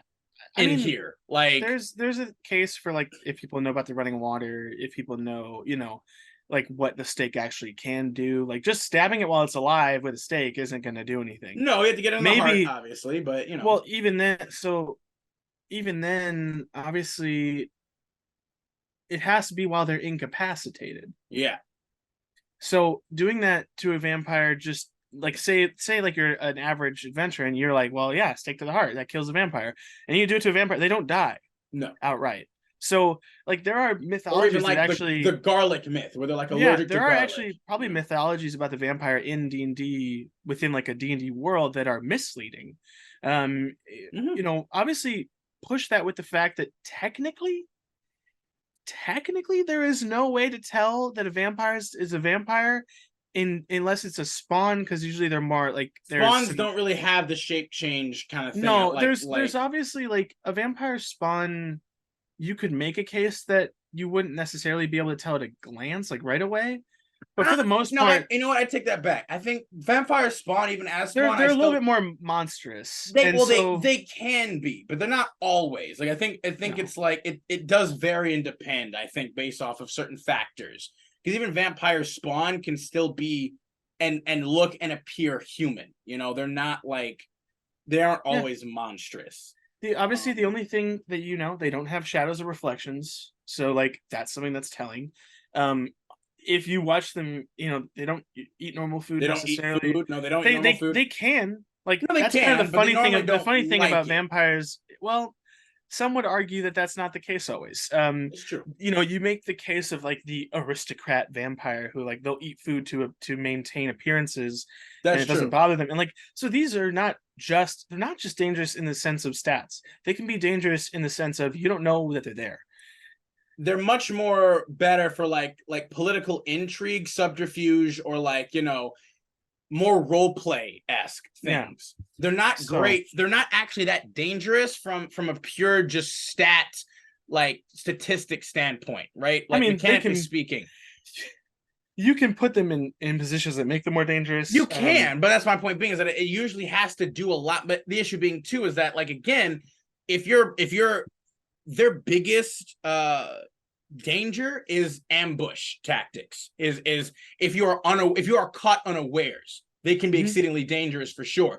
But the point being is then if you are aware, they are ridiculously easy to kill. Again, there are, especially again at this level, at this CR for the true vampire, it's almost a joke to fight a true vampire. And not only that, again, it only had it doesn't even have magic.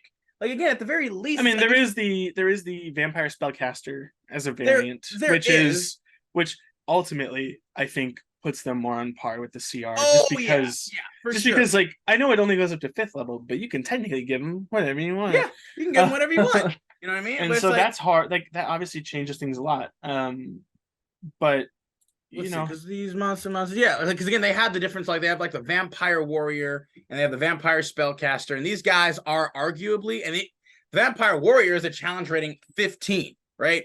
And he is definitely a little bit more dangerous than the normal just vampire, but not by much. Even then, all he really has that's different is he has a great sword now that he can utilize that like can deal like a little bit more physical damage.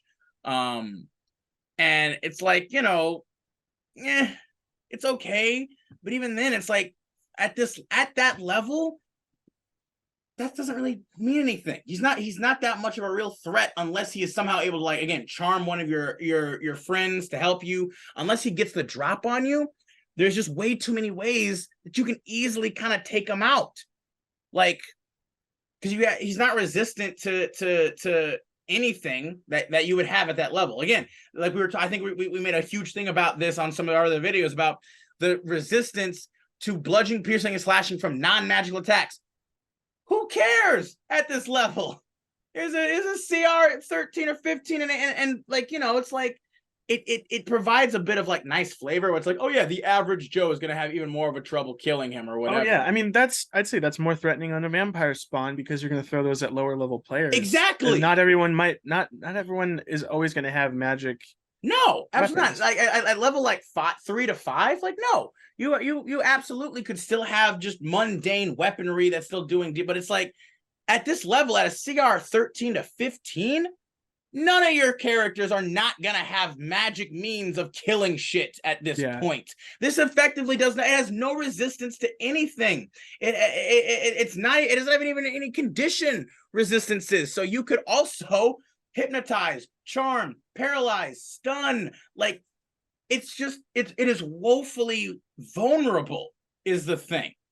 And it doesn't have enough of unlike the Tarrasque or the next thing we'll talk about, it doesn't have anything else that really can give you a lot of bang for your buck unless you throw like maybe a ton of them at the same time. But even then, just like, nah, fucking cast fucking Dawn, right? Just cast Dawn. Yeah, I mean, obviously, and they die. These monsters are widely more dangerous depending on your party composition, your play style, and like I think that's kind of a lot of challenging to me comes in the case of like how well equipped is your party and like what are their specialties. The funny thing is, like in Curse of Strahd, for a large amount of the campaign, you do not have access to sunlight. No. The only way you could is dawn, and you don't get that spell until later. And so for a large portion of it, these things were very real and very threatening because there was nothing you could do except fight. And they would catch you. Have those things. No, and so like a lot of monsters, I think, you know, have higher CR because their intended use is putting them in an advantageous position, right? Vampires are smart. They're not going to fight you in the daytime. They're not going to fight you in a place where they think you can gain access to running water. You'd have to make it yourself. And if they know you can do that, they're going to focus down that person first. Like, you know what I mean? Like they're not mindless. No, they're not mindless. So like, and depending on how you play them, they can obviously be, it's not like they're not a threat per se, but it's about how you use it's specifically in regards to, again, the CR rank that they put them at. That seems to be that there's that discrepancy. It's like, again, like you said, the vampire spawn are literally CR 5. And they are arguably just as, if not maybe even slightly more dangerous, depending, because you'd be fighting those types that CR at a far lower level with having far less access to these types of things than you would be, like, again, based off of the guidelines or the rules that you should follow for party balance and encounter balance per CR. And that is the thing that I'm talking about here. Is like, again, vampires will be much more deadly and dangerous at a lower level, like it's like, and then obviously, like for these ones, it's like, yeah, if you have a party of level 5s fighting a vampire, it's like they probably might not have magical weapons, so its resistances to necrotic and bludgeoning from non-magical is that would actually be applicable. They have much less chance of saving against the wisdom saving throw for the charm effect. They also, it'd be much more deadly for the necrotic damage for them to lose their hit points. Like, again, from 3d6, that's going to be way more detrimental for them, for sure. But from a party of potentially like level 7 to 8 or even 9 against a true vampire, which is most likely going to be just one, usually.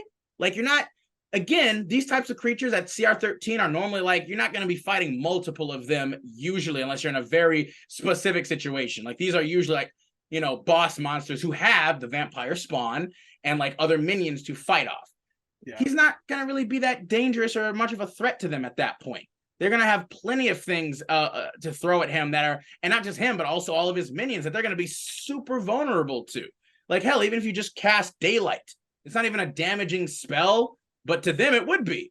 To them, it would just fuck them up the entire thing. It's Sunlight Hypersensitivity. It's like they have a disadvantage on all attacks and attack rolls and ability checks at that point. You just cast Daylight, and it's just there now. And all of them would just kind of be screwed for the entire encounter unless they can maybe get you to drop the whatever. It's like, there is a huge discrepancy. And as we've been saying and just preaching and ranting this entire time, you got to know what they're actually capable of rather than just simply going off the CR. Because here's the thing. On the flip side, once again, let's go to another CR 13 that Sam brought up previously that is actually legitimately dangerous and maybe even deserve to have a higher CR overall. And that's gonna be the Rakshasa. We talking Rakshasa? We talking Rakshasa. Now, Rakshasas are one of my favorite enemies. Me too. I love these guys. They're so cool for so many reasons. So they are ostensibly, they're fiends from the Nine Hells created by Dark Ritual to, they take out these contracts and basically kill people. The reality is they are very hard to kill. They're basically assassins of like the Nine Hells. Often contracted to kill people on the material plane. Now, the scary part, really quick, I just want to give the description of them. These guys, again, one of the reasons we love them is they're literally humanoid tigers with a lot of the time, not all the time, but a lot of the time, backward facing hands. Yeah, they have backwards hands. Their hands are turned the other way.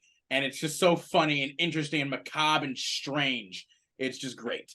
And the weird thing for them is, well, one, they are shifty. They have at will disguise self, detect thoughts, minor illusion, and mage hand. They are super magic people. Super magic. They have things like charm person, detect magic, invisibility, major image suggestion, dominate person, fly, plane shift, true seeing.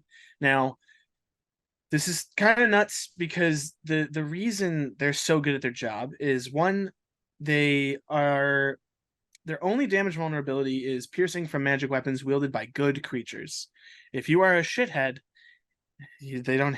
Yeah, if you're neutral or evil, you do not get that. You do normal damage, and you have to specifically do piercing damage to them. They are immune to bludgeoning, piercing, slashing from non-magical attacks. Why not do that at least? Why not do immunity for the vampire? Why I don't know. Why do resistance? Well, they get regeneration. Sure. The scary part, I think, for me, like 40-foot movement speed, 110 hit points, 16 armor class, pretty standard. Nothing crazy there. Nothing crazy to write home about too much. But they have something that, if you throw this at a party that does not know what this is, it's my favorite thing ever. It is busted. Limited magic immunity. The Rakshasa can't be affected or detected by spells of 6th level or lower unless it wishes to be. It has advantage on saving throws against all other spells and magical effects. Now, keyword there is magical effects. It isn't just spells. There's other magical effects. It would be like items and things like that. It could be resistant to as well. Let's see. Its actions. It has a multi-attack. It makes 2 claw attacks. It's a melee weapon attack, 5-foot reach, 2d6 slashing damage, and the target is cursed if it is a creature. The magical curse takes effect whenever the target takes a short or long rest, filling the target's thoughts with horrible images and dreams. The cursed target gains no benefit from finishing a short or long rest, and the curse lasts until it is lifted by a remove curse spell or similar magic. There is no save against this curse. It just happens, man. It just happens if you get hit with by their it. claw, they slash you. It's like you're just poisoned, like they infected you with a curse. Like these guys are legitimately just bonkers, dangerous. Again, they would be like potentially even more dangerous at like I feel like they should technically maybe be a higher challenge at that point. Because again, the ability to not be affected by spells or magical effects of 6th level or lower. That is ridiculous. Obviously, that shuts down so much magic. Like all your spell cantrips don't work. Cantrips don't work. It like nothing will work. Like spellcasters have almost nothing against these guys. And like the thing that gets you is like there is no way to know this. And obviously you could do research, but odds are you don't know one of these things are after you until it appears and tries to kill you. They're very smart. Yeah. They will do things like disguise themselves as someone and ambush individual members of a party. Yeah. And then kill them and then take that person's form and then just rinse and repeat. Obviously, you know, you could see through a disguised self, but it can't be affected or detected by spells of 6th level or lower. So you can't get rid of its disguised self. You can't detect its true species or alignment or anything like that. Obviously, you know, it can't speak like everyone. But I mean, at a glance, it'd be hard to differentiate it from a normal person in society. They speak common, so they would be able to sound like a normal person. Could they impersonate a party member? It's got a +10 to deception. So I mean, like, if they could lie, I would say because deception or performance are utilized like interchangeably to basically disguise or act as another person. So I'd be like, yo, they could take plenty of time to watch you guys. I mean, that's the thing, and it's most likely that they could probably do pretty well because they're not gonna attack you right away. They're gonna take their time, get information, all kinds of intel and info on you guys, and at some point, then they'll make their move, and they'll most likely be aware to a certain extent on like the stuff that you guys have done, the feats that you've done, certain connections or feelings or whatever, and so they have and with a +10 to deception, they have a pretty good chance of pretending to be someone that you're close to. Yeah, the worst part, obviously, this goes for a lot of fiends and such, especially as you get higher in CR. If you kill it on the material plane, it just goes back to the hells. It does take time for it to reform. Oh yeah, it takes a little. The only way to permanently kill it is go into the hells, find it while it's reforming. Either find it while it's reforming and kill it then before it becomes itself again, or kill it while it's in the 9 hells. Now, a smart Rakshasa will leave the 9 hells as soon as it's up again. So there's no reason to fight you there. Yeah. This can create this happened in my Tuesday campaign. A reoccurring threat enemy. That you will never know when they're gonna come back. If you do this the right way and your players really play it up as well, it's a traumatic thing to have something like this. That could always be in the background. I mean, I think one of the best examples of this was from Critical Role. Matt specifically utilized the Rakshasa to like they had ended up like hunting one down as part of like some kind of thing for like the Slayer's Take or whatever. It was very upset, came back a while later disguised as I believe Gilmore and like killed or stabbed Vax really badly, injured him really badly. They're again able to kill it again, but once again it just reformed to the 9 hells and they had to literally take a dive into the 9 hells to track it down before he reconstituted again to then come back. So it's like that in and of itself is like a huge, like Sam said, oh my God. One thing I love in D&D or just honestly any kind of medium is the concept of good, with the caveat of good reoccurring characters. And especially if those characters are like adversaries or villains. And they don't always have to be as like dangerous or deadly as a Rakshasa is, for instance. They could be as harmless as like, almost like a Team Rocket-esque kind of thing, right? From Pokemon. Like who doesn't love to have like a little bumbling kind of like enemy who just shows up and you're just like, oh, it's you again. Okay. They you do a little song and dance and you inevitably defeat them easily. Like everybody loves it's a fun, cute little like reprieve. It's something familiar and it's a nice little bit. But with these guys, oh my God, the potential just tension and fear. And the fact of the matter is, again, and to be fair, like if they do defeat them, you should probably let it simmer and settle for a while, Dan, again, before you bring them back.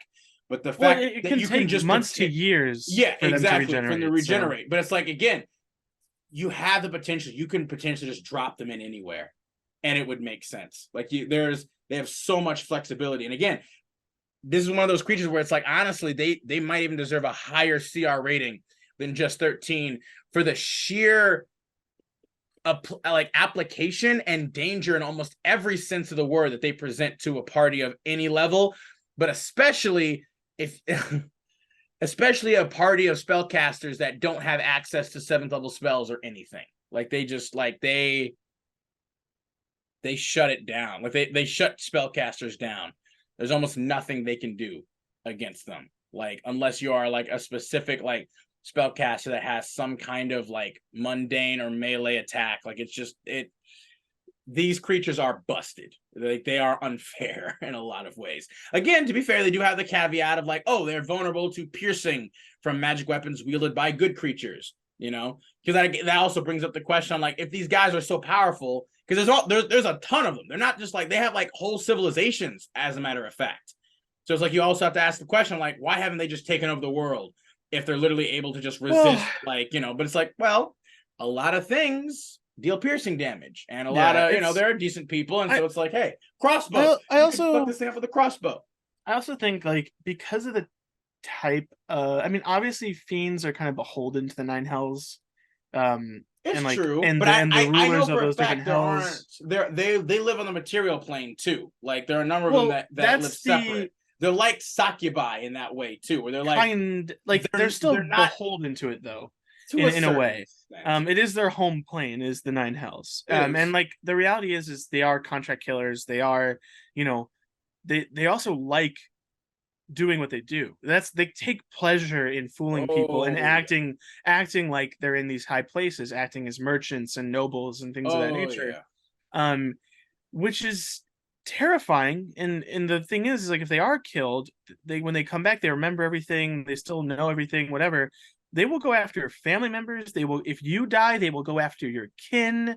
If you have any kind of family, like they are malicious. They're vindictive and vindictive. And it's a great, you know, bad guy, a reoccurring bad guy for a long-standing campaign.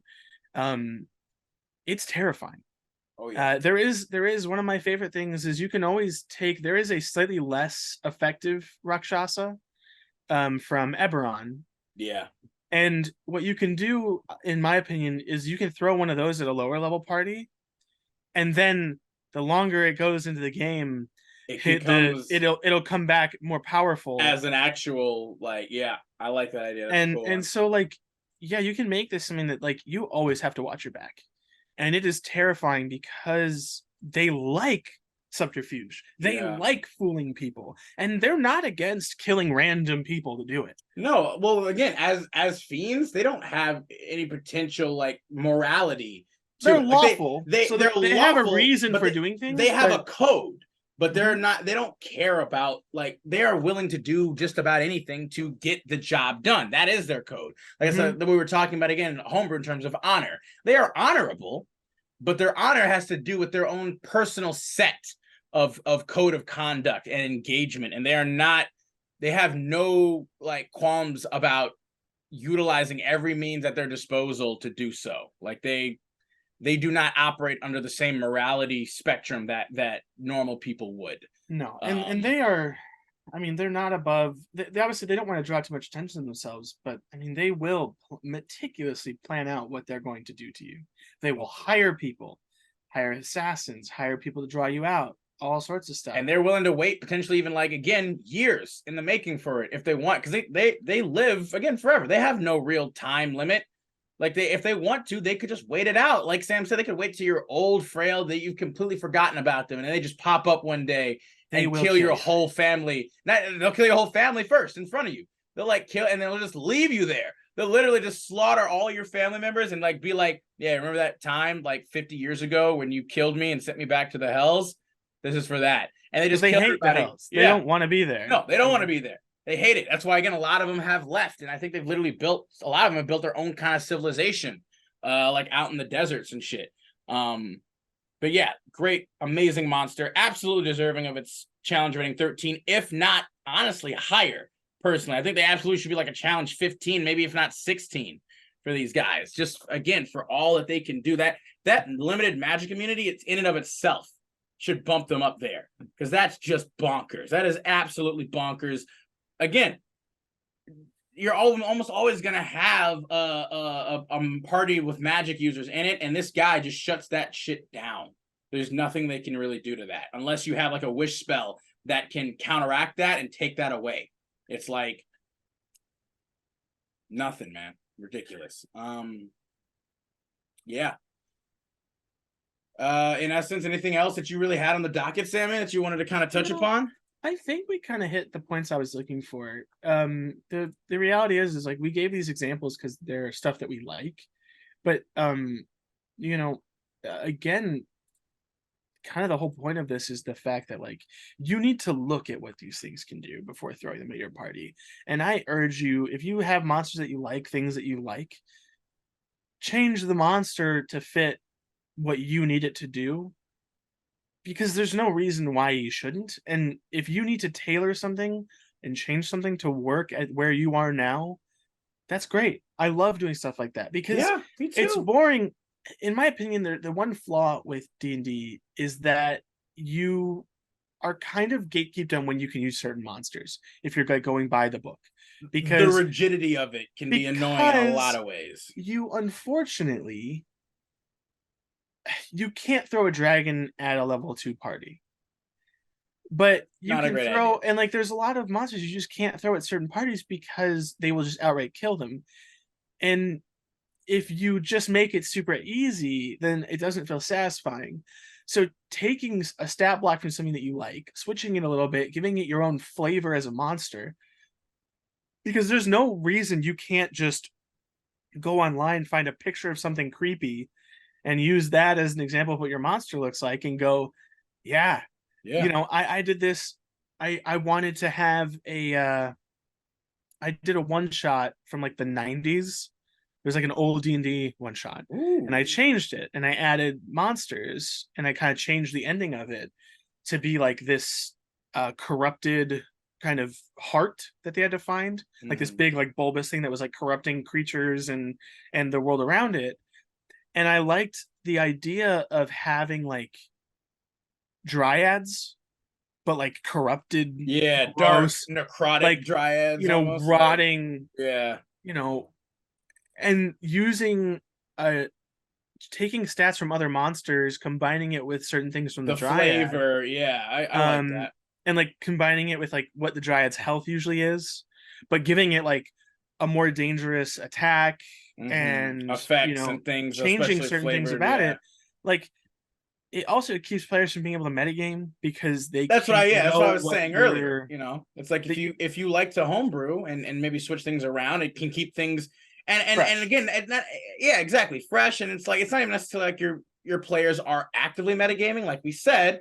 Again, if you're like us and you've done research, you just know a lot about the game from experience and research. It's like, it's nice and refreshing, at least to me, and I think you agree as well, Sam. It's like you're just like, oh, they got a little something different or some extra, but like it's cool to see these monsters, but it's just like, it's like, oh snap, it exceeded, or it kind of broke my expectation on like what we were going to be doing, what was going to happen, because this thing was kind of added. It's like, that's great, that's awesome. Real quick, I think before we head off, like I just kind of want to give everybody an actual idea of the representation of like how they're like challenge rating for like solo monsters and group monsters, to show you kind of what we mean when we say and we reference like for that party's level and that CR rating. It doesn't necessarily ascertain. So for instance, for solo monster challenge rating, normally if you have like 6 to 4 characters at character level, first level, you usually want to do a CR of 2 for a first level party of characters for up to 6 characters. If it's 4 characters, a CR of 1 is what you want to do for a level 1 party of 4 characters. For a level 2 party of up to 6 characters, you want to do like a CR of 4. For 3, 5, for 4th level, 6, a CR rating of 6, fifth 9, level 6 characters for our party of 6 would be like CR rating of 10.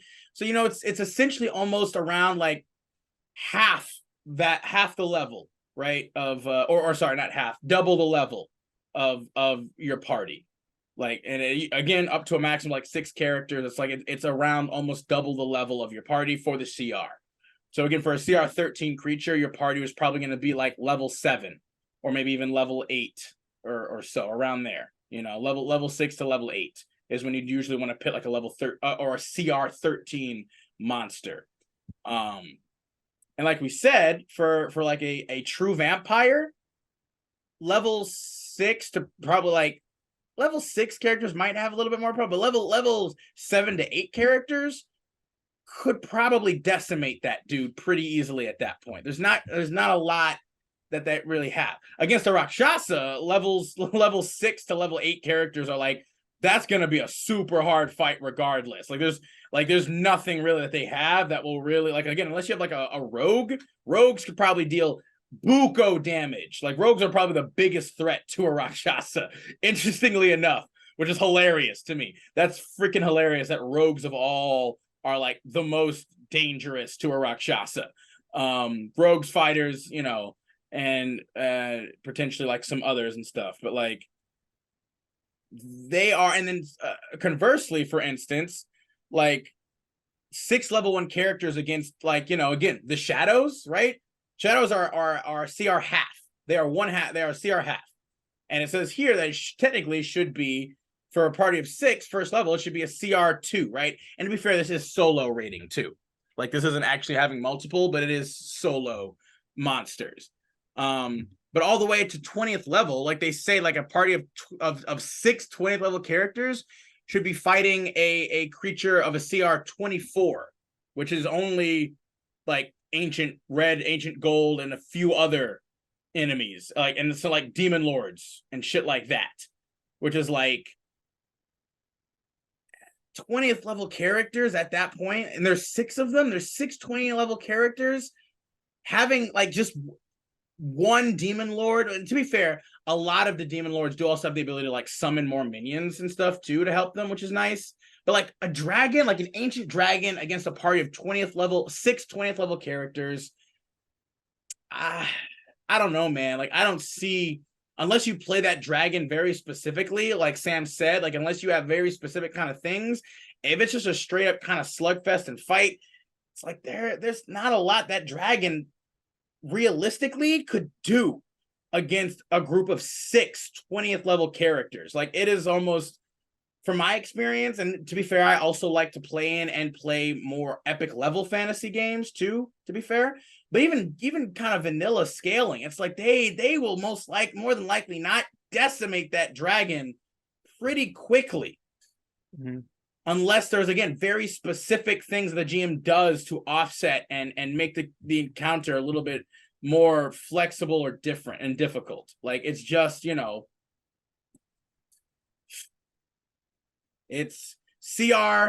In conclusion, in our humble opinion, CR is by no means a thing you should follow to the letter. It should be a thing that, honestly, in a lot of ways, maybe should just be ignored overall, because, and I feel like a lot of people also feel that way, is that you should kind of just ignore it and instead look at the contents. Like, if you want to think of it like a book, you know what I mean? Don't judge the creature by its CR cover, and instead look into its contents. Judge it by the contents of its stats, its abilities, and what it can actually do and inflict on your party.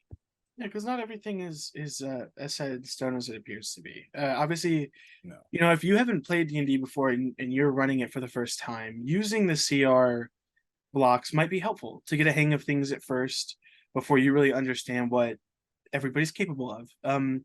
Especially starting at low-level adventures, I think, never playing before, never having DM'd, if you haven't done it, it is a bit daunting to figure out, well, what's good here? What's actually good? And you can look at maybe some of the adventure modules, for example, as like examples of encounters built by Wizards of the Coast, and see kind of what you like, what you don't like. My favorite thing, and like, remember that if you try this and it doesn't go well, there's always the option of just rewinding. I think more people should use the retcon Yeah. option. Like again, I know a lot of people, it almost feels taboo, and a lot of people are like, no, it's blasphemy, sacrilegious, whatever. It's like, no, it's not. If an encounter went a certain way, once again, if people didn't have fun, if people still wanted this, if this was not how it was really intended to go, or people didn't enjoy it, it is okay to just retcon some events, to switch things up again, to get to the ultimate goal of having fun together. Mm-hmm. That's the point. Make mistakes. Make mistakes. Try things. Yeah. Be imaginative. Be creative. Don't be afraid. Be courageous, but then also be open and receptive to feedback, positive and constructive feedback, and then be willing to switch things around. Break immersion for a second in the intention and the goal and pursuit of having fun together and doing something productive. Because at the end of the day, right, if you make that mistake and everyone's like up in arms and whatever, yeah, and you say, okay, let's pause, let's figure this out, and ultimately I think everyone will be more happy for it. Yeah, and then rewind if necessary. You don't have to. If everybody's like, you know what, we were still satisfied with that, we got a TPK, didn't go the way we wanted, but that's fine, and it's like, okay, then you can roll up new characters. That's awesome too. That's great. But I don't think any table should be afraid. I don't think any GM should constantly have a hard restriction. I mean, like, nope, we're never retconning anything. Nope, we're not gonna whatever. It's like, this is just always what happens regardless of whatever else. It's like, well, you can have that type of game. That's fine as long as you're upfront about it, I guess, and you establish that beforehand. It's like, hey, this is how it's gonna go. This is what I'm expecting. It's gonna be a one hit wonder thing. I'm like, your character gets one life, one chance, one opportunity. If they die, if they lose it, they're gone. And it's like, you can do that. I'm not always a huge fan of that myself, but I understand how some people can be. It can increase the tension and the risk, which I know people like, and I get that. I think in normal play it's fine to do that, but the reality is like, if there is something that was obviously a mistake, there's no shame, like, and me and Adam talk about all this stuff. I'm so very far from perfect when it comes to the DM side of things. I am not as experienced as I'd want to be. I don't like running large scale campaigns. I like being a player. So for me, if I made that kind of mistake, I have to roll with it and we'll figure it out. Like, and I think the people that I've played with and the people I choose to play with are okay with that if it does go that way.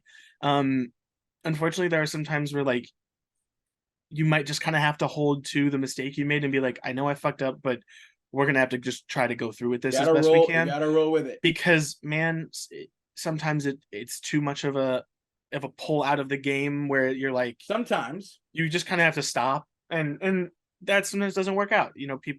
This is a game that requires a lot of commitment, and sometimes if you only meet like once a month, it would suck to not play because you messed up. And so there's always opportunity for growth and learning from that. You have options. You always have options. So don't, it's difficult, but it's not unattainable. And especially because it's such a growth related thing, and it's all about just kind of doing it and understanding it, it'll just get easier, and eventually you won't have to think about it as much, and it'll just be fun. That's because, again, that's the ultimate goal, right? We want people to have fun playing. That also means you should have fun running it. If you run something and it's fun for your players and you are miserable, then maybe there's something you have to change. And I would definitely talk to the people at your table about that, because that's sad. That's sad that you wouldn't be the only one having fun. It is. No, it should never be that only everybody else has money and one person isn't. And again, it could just be, again, if you're a player, maybe you're not right for that game. If you're a GM, again, like Sam said, like we said, talk to your players about maybe changing some things up. What do you think is missing? Why aren't you having fun? What do you think you want to add to have fun? And again, as we said too before, players, be receptive to that. Be receptive to your GM saying, like, you know what, I'm just not really feeling it. Like, I'm wanting to, because again, they're putting so much effort, all this time, all this effort. They're the ones running it. You wouldn't be playing if it wasn't for them overall. And it's like, it's not this particular campaign. It's like, give them the opportunity and make sure that your GM is enjoying it too. Make sure that you are being engaged and you're taking certain plot points or plot lines and threads they're throwing out, the lines that they're feeding you, because that helps them feel like they're doing a good job and makes them feel fulfilled and gives them the chance to shine and show off their cool encounters or their cool NPCs or their awesome monsters that they want to fight with, like, it's all about, again, being considerate and aware of each other. And everybody, even the GM, is a player. And the top priority for everyone at the table should be making sure that all the players are having fun. And again, if maybe somebody isn't, and if the GM isn't having fun no matter what, then it might just be that you're not a good fit for the group. And maybe you just kind of need to separate, and you need to reevaluate, switch it up. Maybe another potential thing is, if you don't want to break up the group, have the GM take a break for a while. Maybe he's suffering from some burnout or something. Have him be a player. Somebody else take up the GM role for a bit. That can be a great way to kind of keep things fresh and to keep it. And it's like, oh, if you want to keep the same story and dynamic, you guys have been playing this. The new GM can be like, you know what, I'm gonna maybe take it to another direction a little bit. Maybe we'll take a bit of a break from this other thing, and it'll almost be like a beach or vacation like episode mini series, where you kind of go like, we're taking a break from this direct kind of thing, and we're gonna do this other kind of stuff that I came up with for a while, and then maybe come back to this at some point. Every anime has the beach episode. Yeah, exactly. So sometimes you just you gotta have one. Why not have a beach, have a shopping episode? You know what I mean? It's a lot of this stuff is all of it is subjective. We like to talk your ears out about this stuff because we have opinions on its subjectivity, and so we just go back and forth anyway, which is why, like, obviously me and Adam both are kind of on the realm of like, we don't really use the table. I'm sure there are DMs out there who swear by it. I don't think there are that many, but I'm sure there are people that like Not that religiously use it. And Yeah, you know what, no. if you're one of those people, power to you. I appreciate, I get it. I Yeah. understand wanting to be like, well, this is how it's Absolutely. written. This is what they recommend. This is what I want to do. Good. And you know what? If you're struggling to put together encounters by yourself, then use it as a skeleton, as a for what reference, you're doing, as a a foundation, stencil. a guideline. Yeah. And then make it your own. Or just tweak it a little bit. If you like how it plays, if your players are having fun and you're having fun, and you just want to tweak it a little bit so it's a little bit harder, or tweak it so it's a little less hard, depending on the game you're playing, that's all you really have to do. Yeah. And I encourage you to really read through all the monsters, because there's some really weird stuff that awesome I have stuff that you'll never see or use unless you look for it. And so you got to delve deep sometimes. Yeah. And hopefully you'll have a much better experience all around, for a much more fun experience. Mm-hmm. And that's what we here at the archive are just all about, and that's all that we want to try and help convey and help make a little easier if anybody's wondering or having any struggles or problems or whatever, and you need a little advice or some thoughts from two super mega nerds that have spent a lot of time doing this and reading about this. It's like, hey, I have spent way too much time and money for this not to be an extremely important part of my life. Yeah. And so and that's the kind of beauty of it. You don't have to. And with a resurgence as strong as it has been, with D&D specifically, the last number of years, there's going to be a lot more people playing it, and unfortunately that also means there's going to be a lot more people disappointed by their experiences.